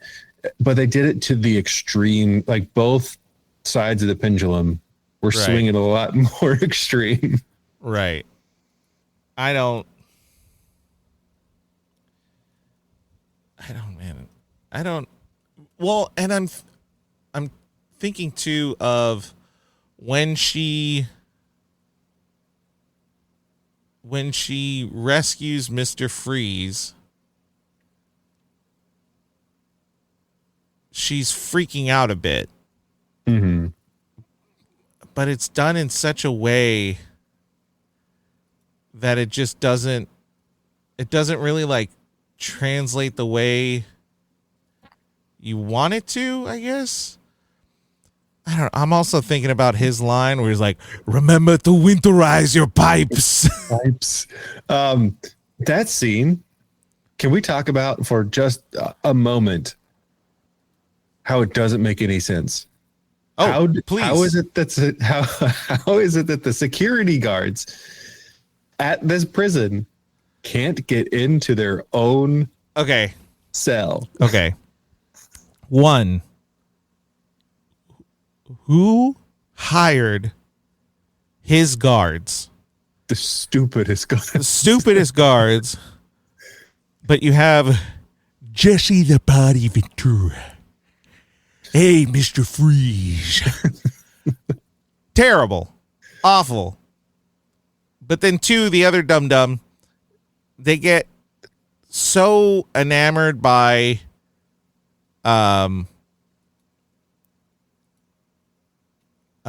what's her name? Poison Ivy. Mm-hmm. Well, we just kind of gotta. All of this is stupid. So let us describe it. Mr. Freeze is in a jail cell at Arkham Asylum. He has one particular like spotlight of space where he can be that is to his body's ability to stay. He cannot go anywhere else, so he doesn't have any chains or anything like that. There are two guards that are placed in the room with him, Jesse the Body Ventura, and whoever the other guy is, and Poison Ivy just walked in. Brother dear, And goddamn that music. I heard you were blue. Don't mind us, man. Don't mind us, You can speak freely. I will say the CGI for her like You at all. dust was pretty good. Men, the most absurd of God's creatures. We give you life, and we can take it away just as easily. Right. Whatever. I will say, we're pausing it. The two guards are surrounding her. She's wearing like is that leather? Like, I don't even know what fabric that is. Some of her outfits were not, what's the word? What is the word? I don't know. They didn't accentuate her body in a way that like was flattering. They're not flattering. Unflattering, yeah. They are unflattering. I don't understand what she's wearing. And they also have like rubber gloves on her. And they have the nails painted. Yeah. And it looks so weird. This costume feels very Adam West era. Yeah. Villain costume. This costume also was very much, they're going to sell action figures with this outfit. Anyway. I really am to die for. And then her hair is fun. Yeah. She kisses him. Also, Jesse, the Body Ventura's character, saw his partner writhe in pain and was still like, I'd tap that. Yeah, but he's under the control. Oh, he's under the control. That's right. Okay. This is the part that makes no fucking sense whatsoever. So we have the storage room where we saw some callbacks. We had Two-Face's suit, Riddler's suit, and then Mr. Freeze's suit, and then just a random assortment of things. So one thing we're going to check out, there's suitcases, a toolbox, there's a clock here. Mm-hmm. So it could be Clock King.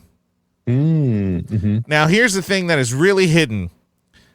There's a saxophone right here. That is a saxophone. Oh, yeah. Why the hell is there a saxophone? Who's the guy that got like whoever the prop master was? A saxophone. Just thought you'd be funny.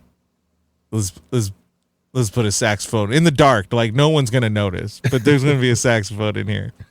So Bane so this storage room had a guard in it. The guard is standing away from the door, which just feels not to protocol. He had his back to an open gate, not open gate. Like what would that be considered? Like it's a barred window. A barred window with no window. So his back is turned to it. If someone had a gun, they could have easily shot him from behind, and it would have been fine. But in this case, Bane has grabbed him and pulled him through the brick wall, and he's screaming the whole time, though that kind of force, and with the gate or the barred window falling on his head, he would definitely have some kind of injury, but he seems all right. So... Oh, his mask almost came off there. Did you see that? Yeah. Just that his mask right there. He's like, oh shit. He grabs his mask. Good old Jeep. Impressive. Well, I, my most unabominable snowman, have Why been is she talking like impressed by that? You. I don't In know. fact, I propose. Freeze does look so good, though. He's Like he so has good. The look. This scene makes no sense.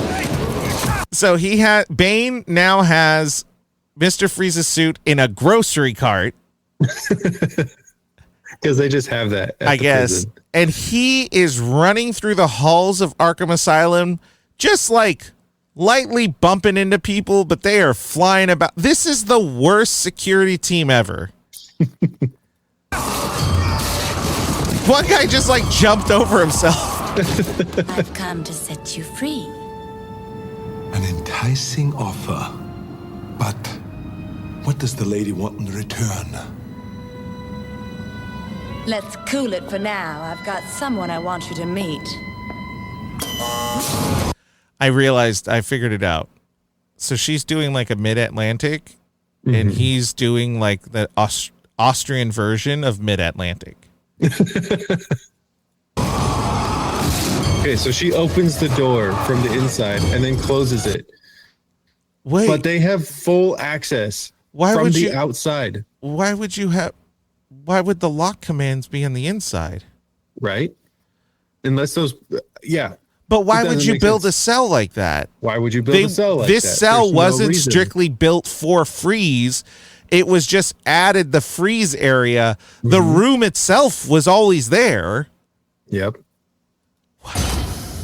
His name. And then the door's guards like still are now- moving. Yeah, it wasn't fully It closed. delivers. Wow. Wow. Wow. These guards are outside of What a are you? prison about a door 50 Hold on. big- that they should have full control over. Okay. What are you? I'm gonna slow down the playback. This is such good content for an audio medium. That this guy right here. This is what we're talking about. The acting is bad everywhere because if you're trying to open a door that is locked, there is no way you would respond in this manner. So you've got Wow. There's a little window. look at them. There's They're a little like- window that looks into the cell, and every guard is just like pushing into the door like a mob. Which they're not a mob. They're a team of security guards who should have protocol for this. And should have the ability to just Open the door. What are you? About a 50 big and tall? Dumb. No, I always go a size smaller. Makes me look slimmer. Worse. Now they're... So now they are...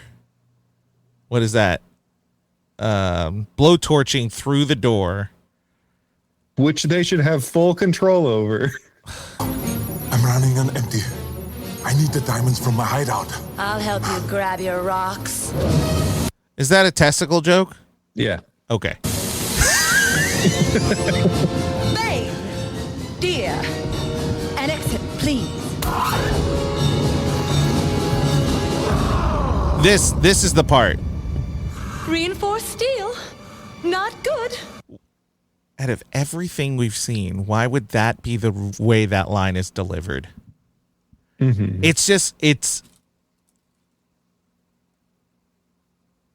I don't know. It's unthoughtful of the character as a whole. Even from everything we've had, that read alone, just, if you were bought into it, I feel like that line would pull you out. Because it is read to be like, hey, here's a joke. Let's make a joke. Make this But feel it's not even a joke. right, exactly.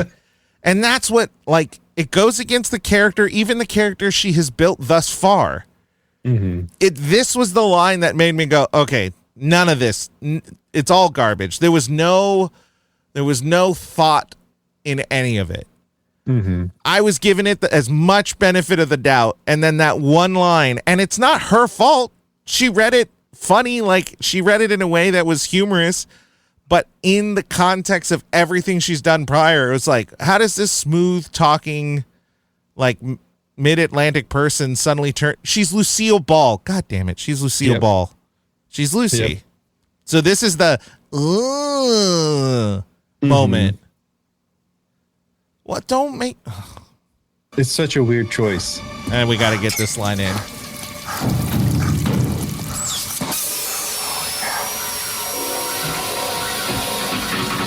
Hey, audience! You can't see. What's he doing? He's like, oh yeah, and then you hear metal, just like, Oh yeah, is the weirdest thing. Always winterize your pipes. that's a prostate joke. There it is. Alrighty. So big picture, their plans don't make sense. No, I don't understand it. I don't get how the super freeze ray would have helped Nora in any way, shape, or form. No, she does try to explain it at the end where she's like, he's going to freeze the whole world. We'll have an ice age. And then when we recover from the ice age, it will just be my plants. No. He was building this from the start. Yes.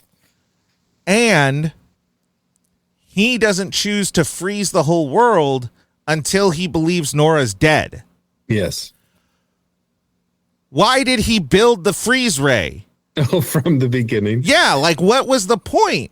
Because the whole point was because he was his getting the thing was diamonds because he was saying this thing was going to save her life. Right, because he How? was basically, I think the plan was he was going to threaten everyone with this freeze ray and say like, hey, give me what I need to be able to do what I need to do, or I'm going to kill you. But it still doesn't really make sense. That's stupider than if they would have just said this would be this. If this was used the right way, it would have cured her. Yeah. They would have been just as stupid. Yeah. He has no real motivation. His motivation is supposed to be helping Nora. Mm-hmm. Nothing. Nothing. Mm-hmm. None of those diamonds went to her tank, her thing that was keeping her alive. None of them went to her. He wasn't. He was those not diamonds doing to like also do his research. Hold on. Now that we're getting into it, fuck him. He is a son of a bitch. He has his wife frozen, and then he has Vivica A. Fox in like underwear in this frozen room, which awful. That whole concept awful. But then two, he's like got a scantily clad assistant, I guess you could say. I think she has a job. Like I think her job is to be his assistant, but then she's wearing this attire and clearly wants to be with him, but he isn't saying like no, like a clear no. He kind of teases it. Mm-hmm. So that completely eliminates all his evidence of caring for his wife. Yeah. All of it. She shows up and has her one scene, and I paused it and I was like, why is she here? Exactly. If they would have had an assistant who has fallen in love with him, I don't think that would have been a bad arc. And maybe he was challenged by it. But it was Arnold Schwarzenegger has attractive women who fawn over him, and he kind of likes it and kind of teases with it a little bit.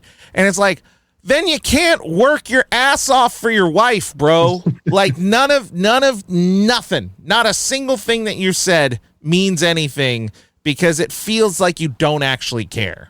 Mm-hmm. And her moving on to Poison Ivy.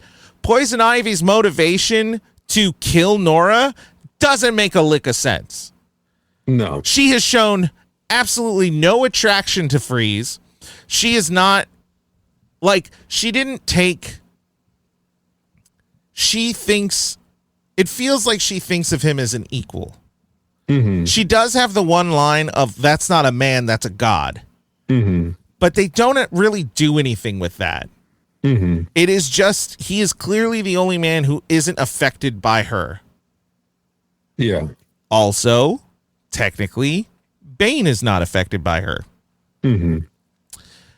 But her motivation to be the only woman makes no sense. It actually hurts her case.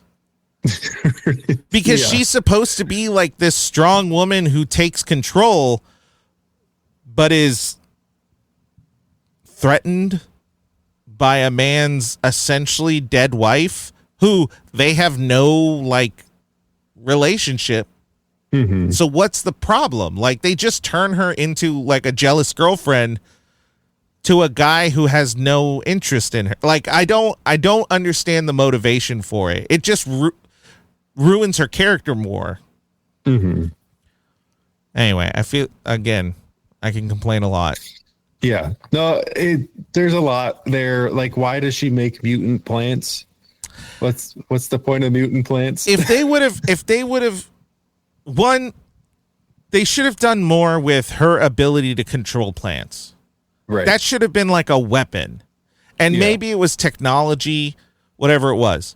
Two, the quote unquote mutant plants don't make sense. What it should have been was just new plants. Like she is Mother Earth and she can bring about new life. And she wants to repopulate the world with plants. Right. Unharmed by man. Right. But the mutant plants didn't make any sense. No, because they're harmed by man. They're harmed by her. Yeah. Like they have that touch of human science. Mm-hmm. I think like along with her, we should talk about Bane because he is okay. We'll jump to Bane. Yeah, and then we can circle back. Awful. It's so. The look is kind of good. Yeah, the look is interesting. It's kind of fun, but like he's just a dumb. He's a zombie. Like he's just You might as well have had him go like, okay, boss. Like he's a Looney Tune. He's a Looney Tune character.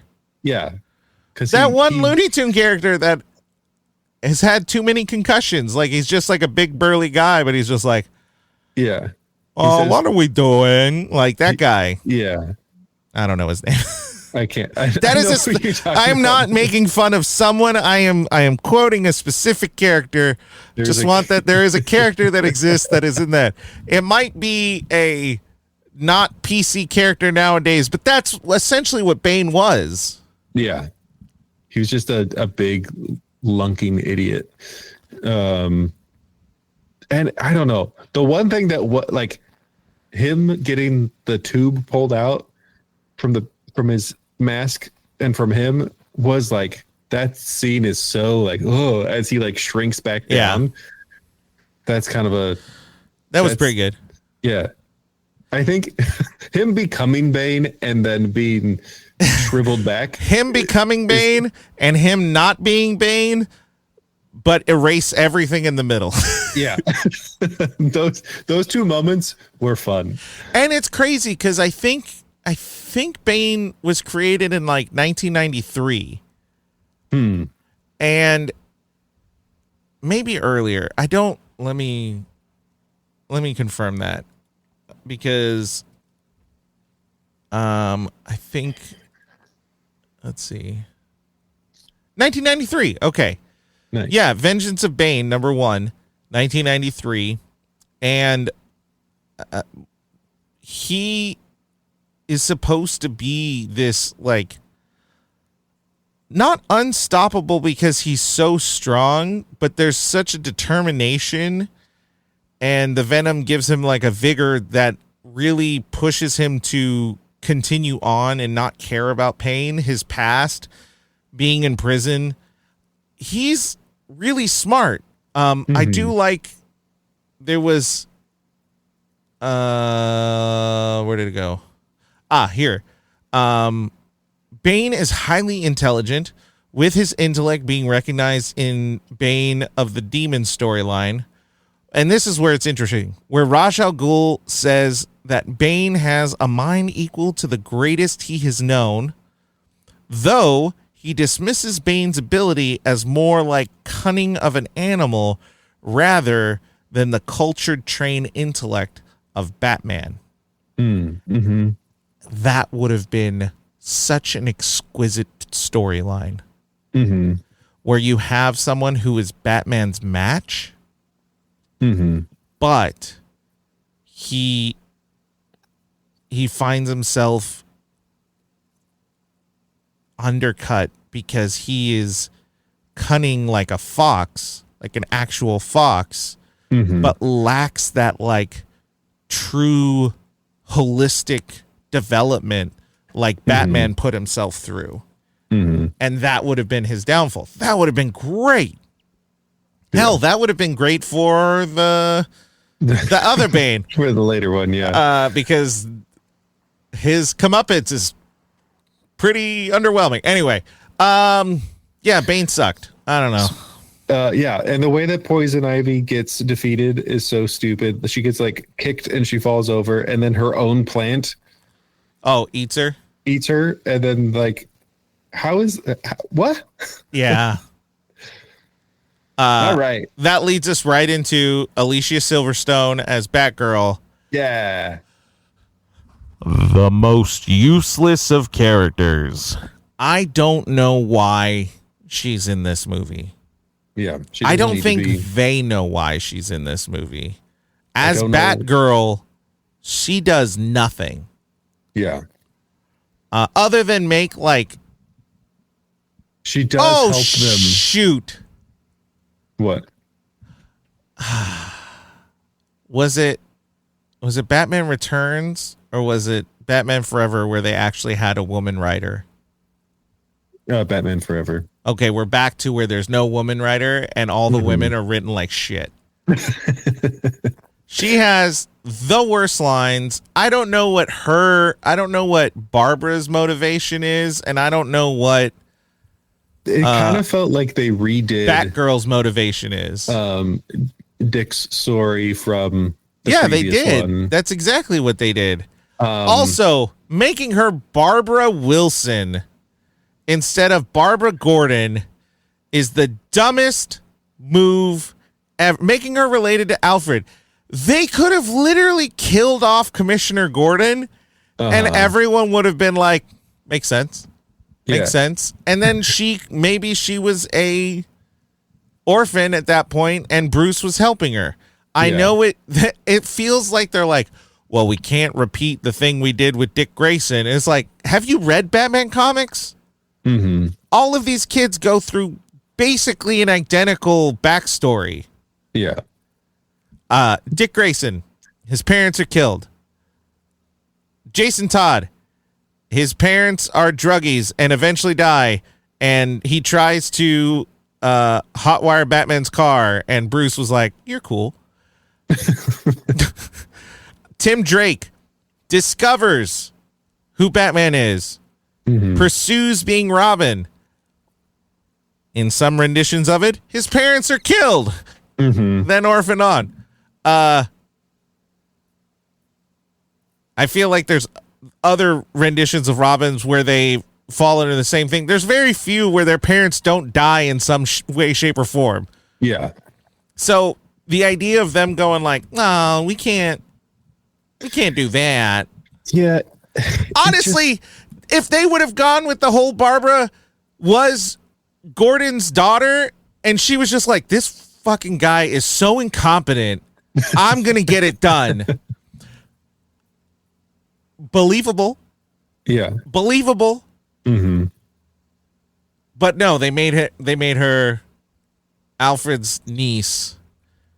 Random. Which has, yeah, it doesn't make sense why they did that. Like, why did she need to be related to Alfred? It didn't add anything to that character or to the story that was happening. Also, her whole storyline where she was trying to like free him from subjugation. Here's the part that's annoying about it. One, her uncle is a butler too. It seems like a lot of people in her family. Are she going to go save everyone? Mm-hmm. So one, she feels kind of disingenuous, especially when she's motorcycling along. Mm-hmm. She's like, "Oh, I'm trying to save. I'm making money to save him by risking my life." Mm-hmm. Right. Yeah, makes sense. Also, she's not British. Oh yeah. They don't even try to explain that away. No, they don't. Be like, "Oh, she's been living in the States for a long time." No, she was in an English school. Or like her father is an American and that's why she like no trying to explain why this child who has been born and raised in England sounds like she's from California. One, I say this as I'm trying not to bring in her current situation because Alicia Silverstone currently seems like a weird person, but she's a bad actor. Yeah. Like she's a really bad actor. She's not good in this movie at all. Her line delivery sucks. There's not, yeah. Her physicality sucks.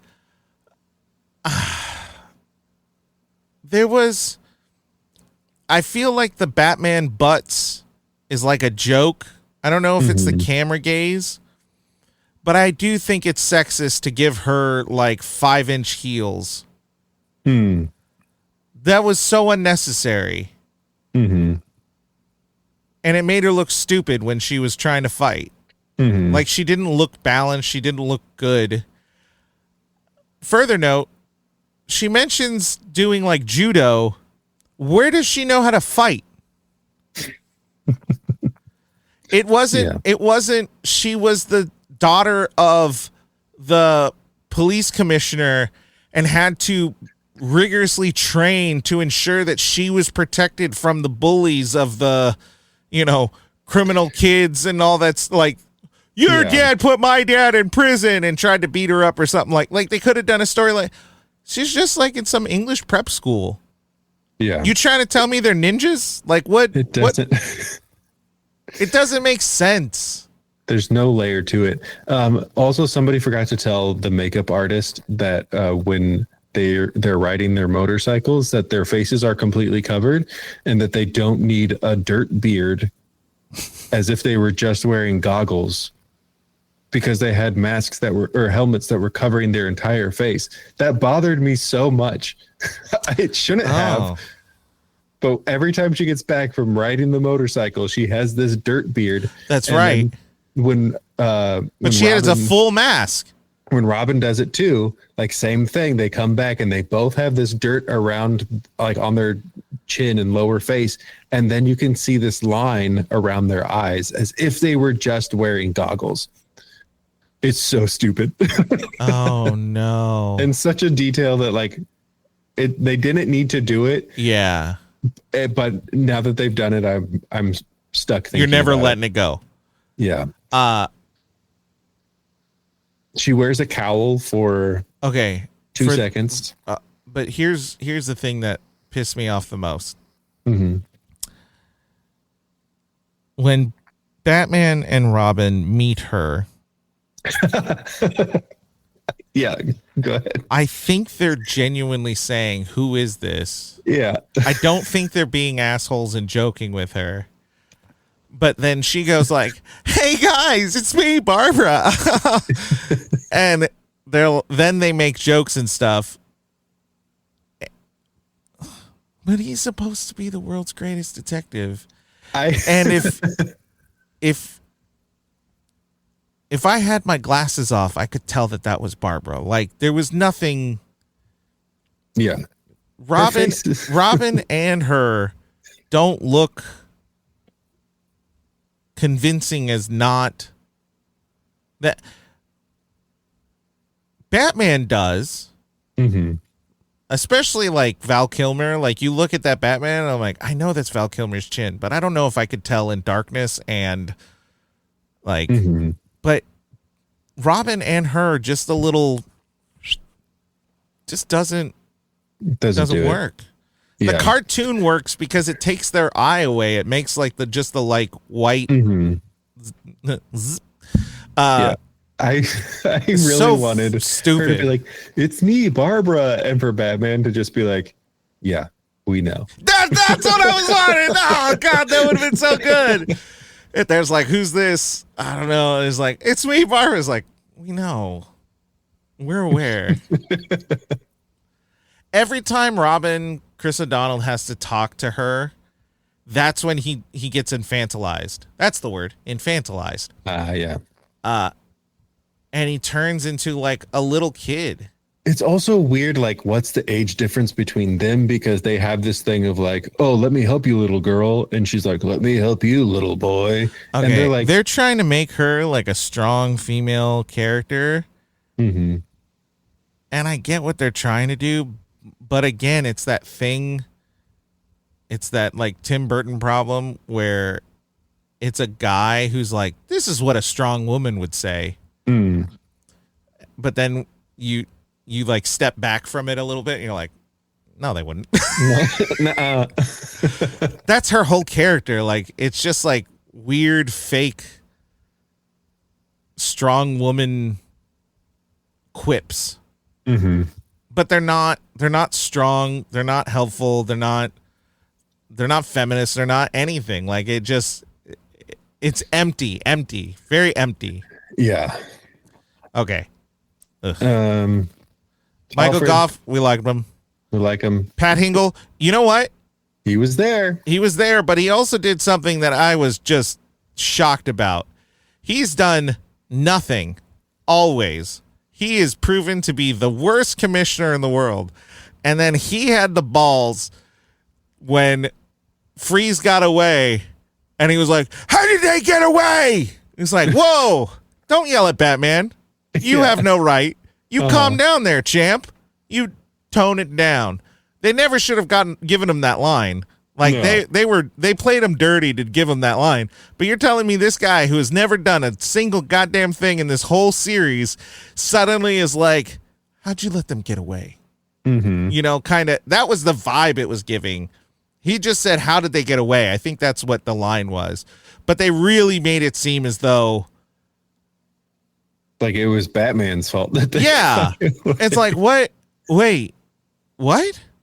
Why are you yelling at him? This may be the worst version of Pat Hingle's Gordon that we've gotten. Like, at least it made me hate him more. He seemed like a tiny bit competent in the first one. Sort of. This one, what? Sort of. Like just the smallest amount of, like, maybe something. This one, he's just a cartoon.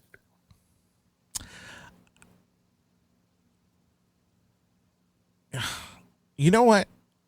I don't think I've ever seen him in anything else. And it makes me wonder, can this man actually act? Because by this, if this is my understanding of his abilities, this man cannot act. But I have to imagine he was in at least something for them to be like, this guy would be perfect. It's probably Muppets from Space.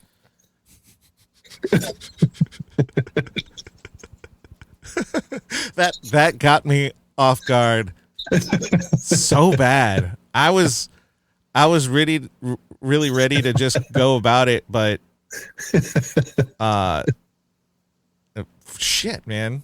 He was a Muppet in Space. Oh, Yeah. Gosh, it's been so long since I've seen it. Anyway.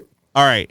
So I don't really want to talk about anyone else. The only thing I want to talk about as far as actors or whatever, this movie had so many bad character actors and so many bad, like, weird background actors, but we got to talk about a little. Corey Haim was a biker gang member. Wait, what? Corey Haim, the 80s actor. Yeah. Who sadly died too young. Yeah. He was a biker gang guy. Was he? Yeah. Oh, in the race. Yeah. And then maybe he was credited. I just don't know his actual name. I would like to say that I was a little disappointed because okay, so one, they had Jack Betts, who was one of the auction guys. He's been in a million movies. He was the one thing that everyone could probably remember him from was in the original 2001 Spider-Man. He was Norman Osborn, like the board member that fired him. Mm-hmm. So that's kind of one you can think, oh, he was also an 8 mil. He was the judge in Office Space. Oh, yeah. I was like, we saw him recently. Apparently he's like a big Joe Schumacher guy, because he's been in a bunch of Joe Schumacher movies. Probably just like as a side character and stuff, but hey, he gets work. So again, Jesse Ventura, horrible. Okay, and then this person I'm going to mention that I thought did just absolute garbage acting. Coolio. Wait, where was... He was the money guy for the races. Oh, yeah. Okay. And then he was the one that they let the balloons go, and then he shot his gun, and then the camera sat on him for like 5 seconds, and he just kept his hand up and was like, nodded his head cool, like, and I don't understand why they did that. It's so stupid. Because his contract required him to be on The screen for a so certain amount of much, seconds, yeah. and they had to just keep him there. Maybe it was. Oh, he was so bad. Okay, but otherwise, I really don't care. We talked about Vivica A. Fox. She was there to be eye candy. She was very pretty, but also kind of not, because her outfit and her makeup, she looks so dumb. It was a weird, all around weird choice. Elle Macpherson, Julie Madison. I thought the character was like a good idea, but they just legitimately got to the middle and was like, we're not going to do this anymore. Yeah, and they broke up. Especially for, well, they didn't break up though, because she comes back later. But he did nothing. He didn't change. He didn't do anything. Every movie before this has made a big deal about Bruce having a love interest and what that love interest means to him being Bruce and Batman. Right. This did nothing with that. Correct. And then Vivica A. Fox's character was Miss B. Haven. Yeah. Which it doesn't make sense for the character. One, doesn't make sense for the character. Sort of. It might be racist. It might be. It might be a little racist. This might be the first time that we have something that is like, oh, that it's racist in the way that, like, I don't think they know they're being racist. Yeah, but they definitely would not have named a white girl that name. Yeah. Yeah. Yes. Yes. Thank you. Thank you. Oh,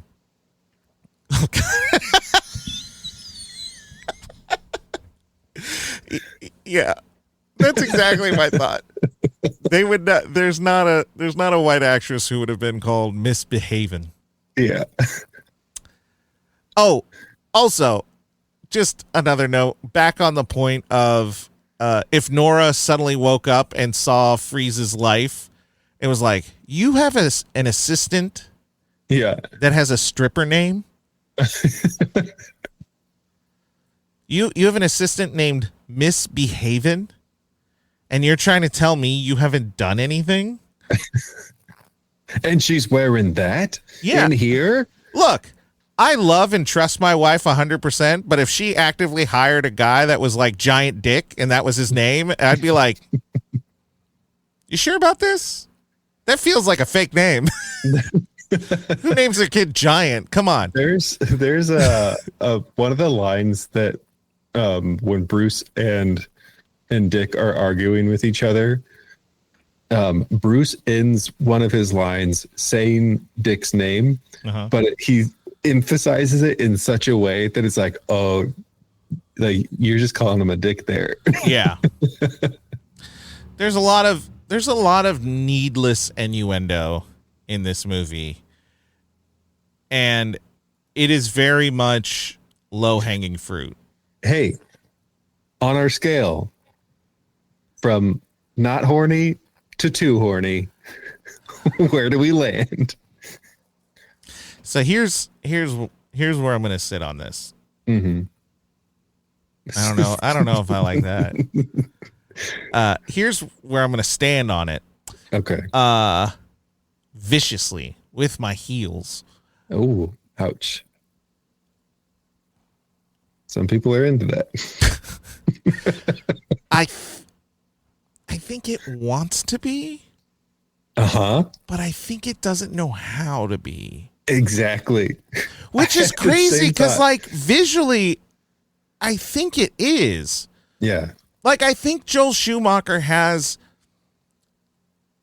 whether an understanding, an infatuation, a relationship with the human body where he likes to accentuate the sexuality of it, but also tries to put it in a form that is very like, look, a body is a body. Mm-hmm. But if you're trying to sport out every character as Adonis through the suits and everything, there's a level of sexuality to it. Mm-hmm. That's where the horniness ends. Yeah. Because it did not exist in the writing. Yeah. It didn't exist in the lines. I mean, the characters were definitely trying to be. And it certainly didn't. It didn't exist in the chemistry between each other. And that's another thing that's wrong with this movie. Not a goddamn person had any chemistry with each other. Nobody. Not a single one. You could have told me each person filmed this movie individually and it was all green screen, and I would have been like, yeah, that makes sense. Yep. But they were in the same rooms with each other. Yeah. Yeah, it's crazy. I remember watching it, and because this has somehow become a valid scale, a valid ranking for us to consider while watching these movies, I was like, this movie is really trying really hard to be a horny movie, and yet it's still not as horny as Batman Returns. No. Batman Returns strutted it. Mm-hmm. Like, I say like a lot. I'm catching myself now. Penguin was literally obscenely horny. He was offensively horny. Catwoman was embracing of it. Mm-hmm.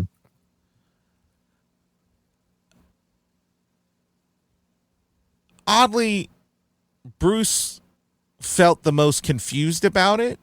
Mm-hmm. And this movie, Batman, what did we just spark? You saying that he's the most confused about it. I just imagine him be like, what do I do with this boner? He's like, I've had to learn how to shun sexuality because you can't do that in this suit. Like, it just doesn't work. It hurts. I can't even turn my neck. Do you think I could do that? This show has devolved so quickly. It used to have like respect, and now we're doing boner jokes. Anyway, and this movie, like, innuendo's there. Does it feel middle school? Does that feel like an appropriate, like an accurate? And I say middle school, no offense to middle schoolers, but if you're listening, stop. Don't go away. But they're in a position where their hormones are like cranked up to 11, but they have no clue for the most part what they're doing with it. Yeah. And it feels like this one is that kid that hasn't quite hit puberty yet. I might be speaking of my own experiences where like everyone else is hitting puberty or whatever it is, you know, really into sexuality, maybe even like exposed to pornography, whatever it is. And there's that one person who has not done any of it, but hears the conversation, is like, yeah, love them women. Yeah, I'd kiss her so hard. It's the 40-year-old virgin. But if he wrote a script, yeah, like if his character wrote a script, I think that's what I feel like that's the level of this movie. So like it's trying really hard, but it's just not accomplishing it in any way, shape, or form. There's nothing about this movie that's sexy. Except the gorilla scene. Except for the gorilla scene. She looked good. It was sexy. And then it really as soon as she used her mid-Atlantic voice, it's suddenly like, oh, it's gone. Okay. And then Bane taking the gorilla mask off to reveal another mask is just that's still a really funny thing. Okay. This is. Have you noticed that the quotes are not in any particular order? Because there's it goes from like it's 1, 1, 2, and then it goes back to 1, 2, 0, 0, 0, and then 1 helpful, 2 unhelpful. Like there's no real order to it. But the one that's down in the bottom is some lucky boy is about to hit the honeypot. The winner will receive an evening of my company. I'll bring everything you see here, plus everything you don't. See, that's the thing. That's the thing where it's like, it's trying to be really sexy. And it's like, with that mid-Atlantic voice in the 90s, in a time where that voice wasn't a thing anymore, it just doesn't make it sexy. Oh man, now I'm confused. It is a cartoon. Like you were talking about Pat Hingle being a cartoon character. Like everything's a cartoon. That, like Ivy, a Looney Tunes cartoon, not just a blanket and the cartoon. way that everybody responds to her when she uses her pheromones, like everybody's like, ooh. So they really leaned into the cartoon side of it, but not in a good way. Jesse the Body Ventura. Sorry. I was just thinking about when she went to see the guards and she says her spiel about men being God's worst creation, and both the guards go, whatever. All right, let me see. Is there one that is very controversial? Because there's a lot that have a lot of likes and shockingly the same amount of dislikes. Oh, this one had a good... Oh, there we go. This one has 8 helpful and 4 not helpful. Oh, wait. Oh, never mind. Found it. 14 helpful, 9 unhelpful. Batman. And you are? Batgirl. Oh, that's not awfully PC. What about Batperson or Batwoman? Bruce, it's me, Barbara. I found the Batcave. We got to get locks on. We got to get those locks changed. She knows who we are. I guess we'll have to kill her. Yep, we'll kill her later. We have work to do. That line was actually very funny when he said that. Mm-hmm. His delivery was really good. Yeah, but I feel like if it went more of the like him making the joke about the name not being very PC, and then she's like, "It's me, Barbara," and he's just like, "Yeah, we know, I know." And then Robin's like, "Well, guess we're gonna have to kill her." Like, they still could have. Yeah. Or take it a step further, if she's like, "Bruce, it's me, Barbara. I found the Batcave," and he's like, "I know." And then Dick was like, "Well, I guess we don't have to kill her if this is our response." All righty.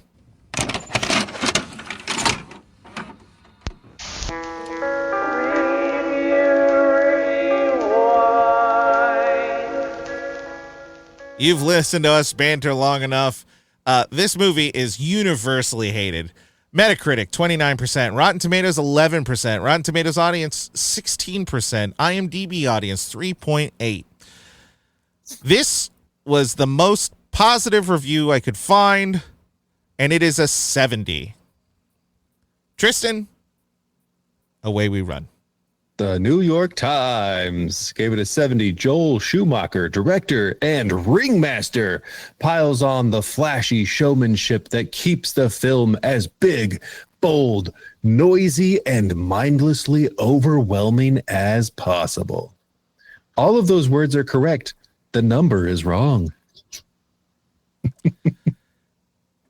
Yeah.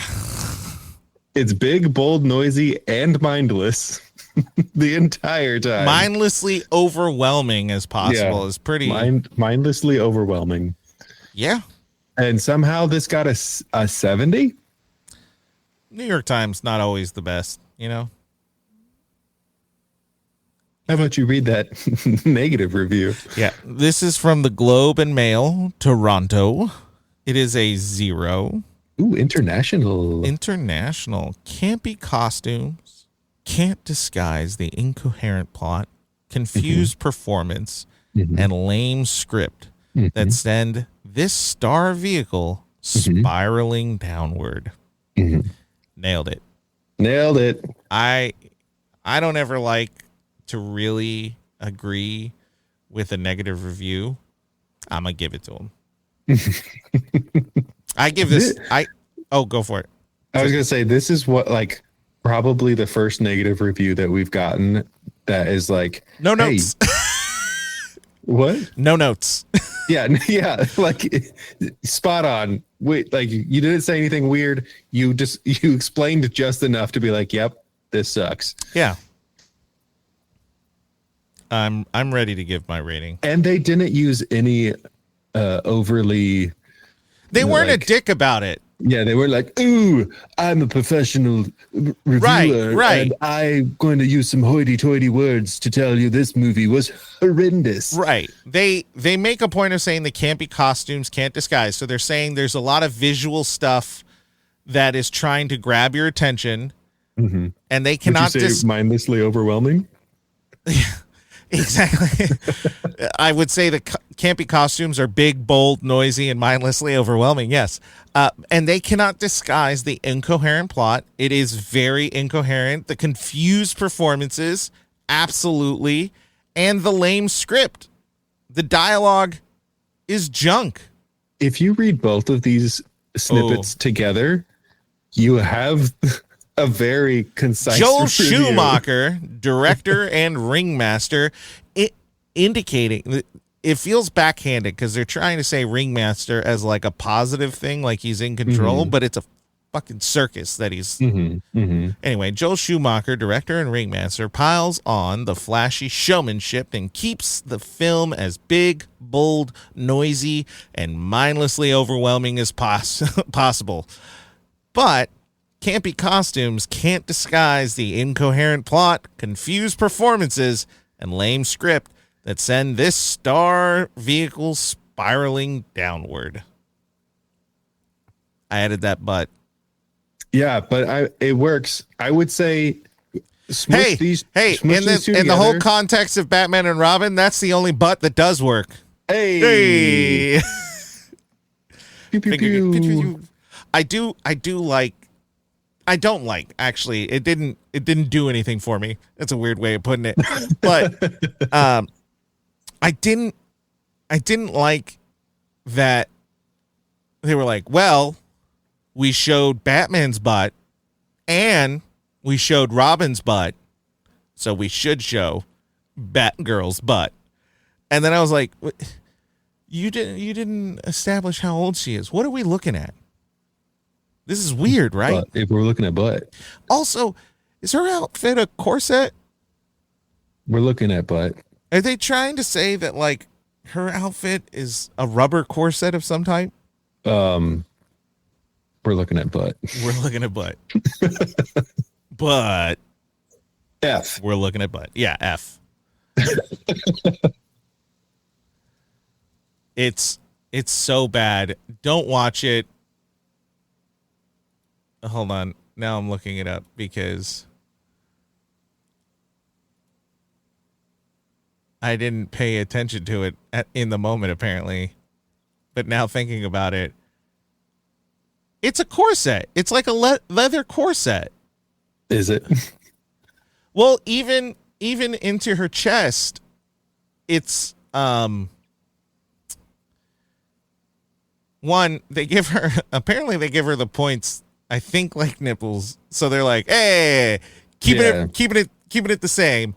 But it has the like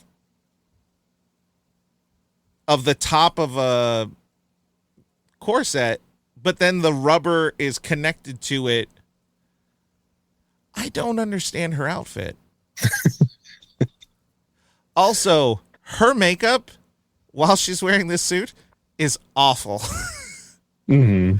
They have put so much blush on her, and they're really, I don't know if they meant to, they're really accentuating her little mole right by her mouth, which again just makes her really distinguishable. Well, does she actually have that, or did they give her a beauty mark? Oh Also, my God. It's part of her disguise.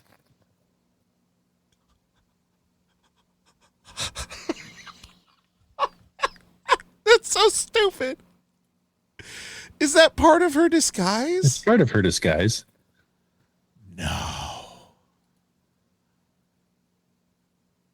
You know. Okay, there she I is don't right know. there. I need to see her. Oh, that's awful. This is okay. We gotta do this together. We have to hate together. Look at this picture of Robin and her. It's such a bad promo photo. So what we are looking at is a really bad high school prom photo, but they are fully clothed in Robin and Batgirl outfit, which his Robin outfit, I've always wanted to talk about it. It's Nightwing. Mm-hmm. Like he's just wearing Nightwing with a cape. Basically, yeah. But it would have been a really good Nightwing outfit. That's why, also, note, that is why in my script I talked about the cape going away as like him going, I'm not going to be part of Batman anymore. But his Nightwing suit is still basically there. Yeah. There she is in real life. She has nothing there. Ladies and gentlemen, theys and thems, Joel Schumacher added a beauty mark to Batgirl's face. Just 'cause? Does Marilyn Monroe have one? Maybe. I don't know, man.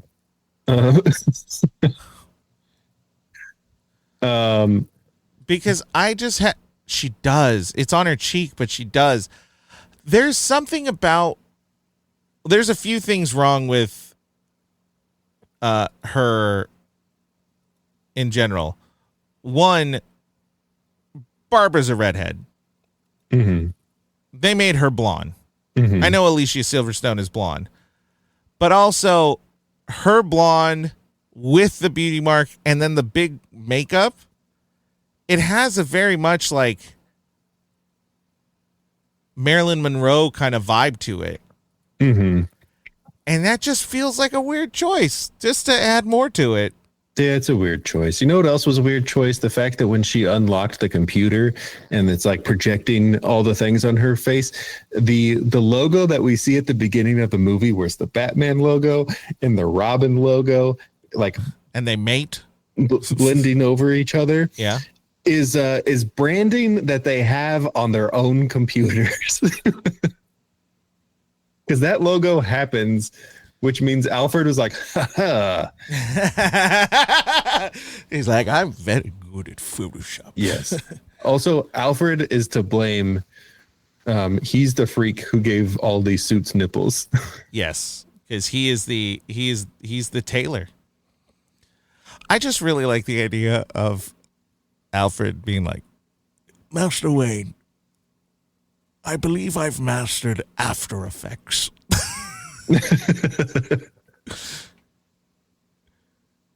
Anyway, we gotta go. I think we've talked longer than this movie actually is. We gotta get out of here. This movie sucks. The only thing I would recommend is be in awe of the CGI in some of the parts for a 97 movie. It's pretty good. It's pretty good. Otherwise, this movie is trash and it deserves all the hate. It deserves no love whatsoever. This is an F. We voted on it. Joel Schumacher, what a terrible move. But everyone else, remember, review those rewinds, and we'll see you next time.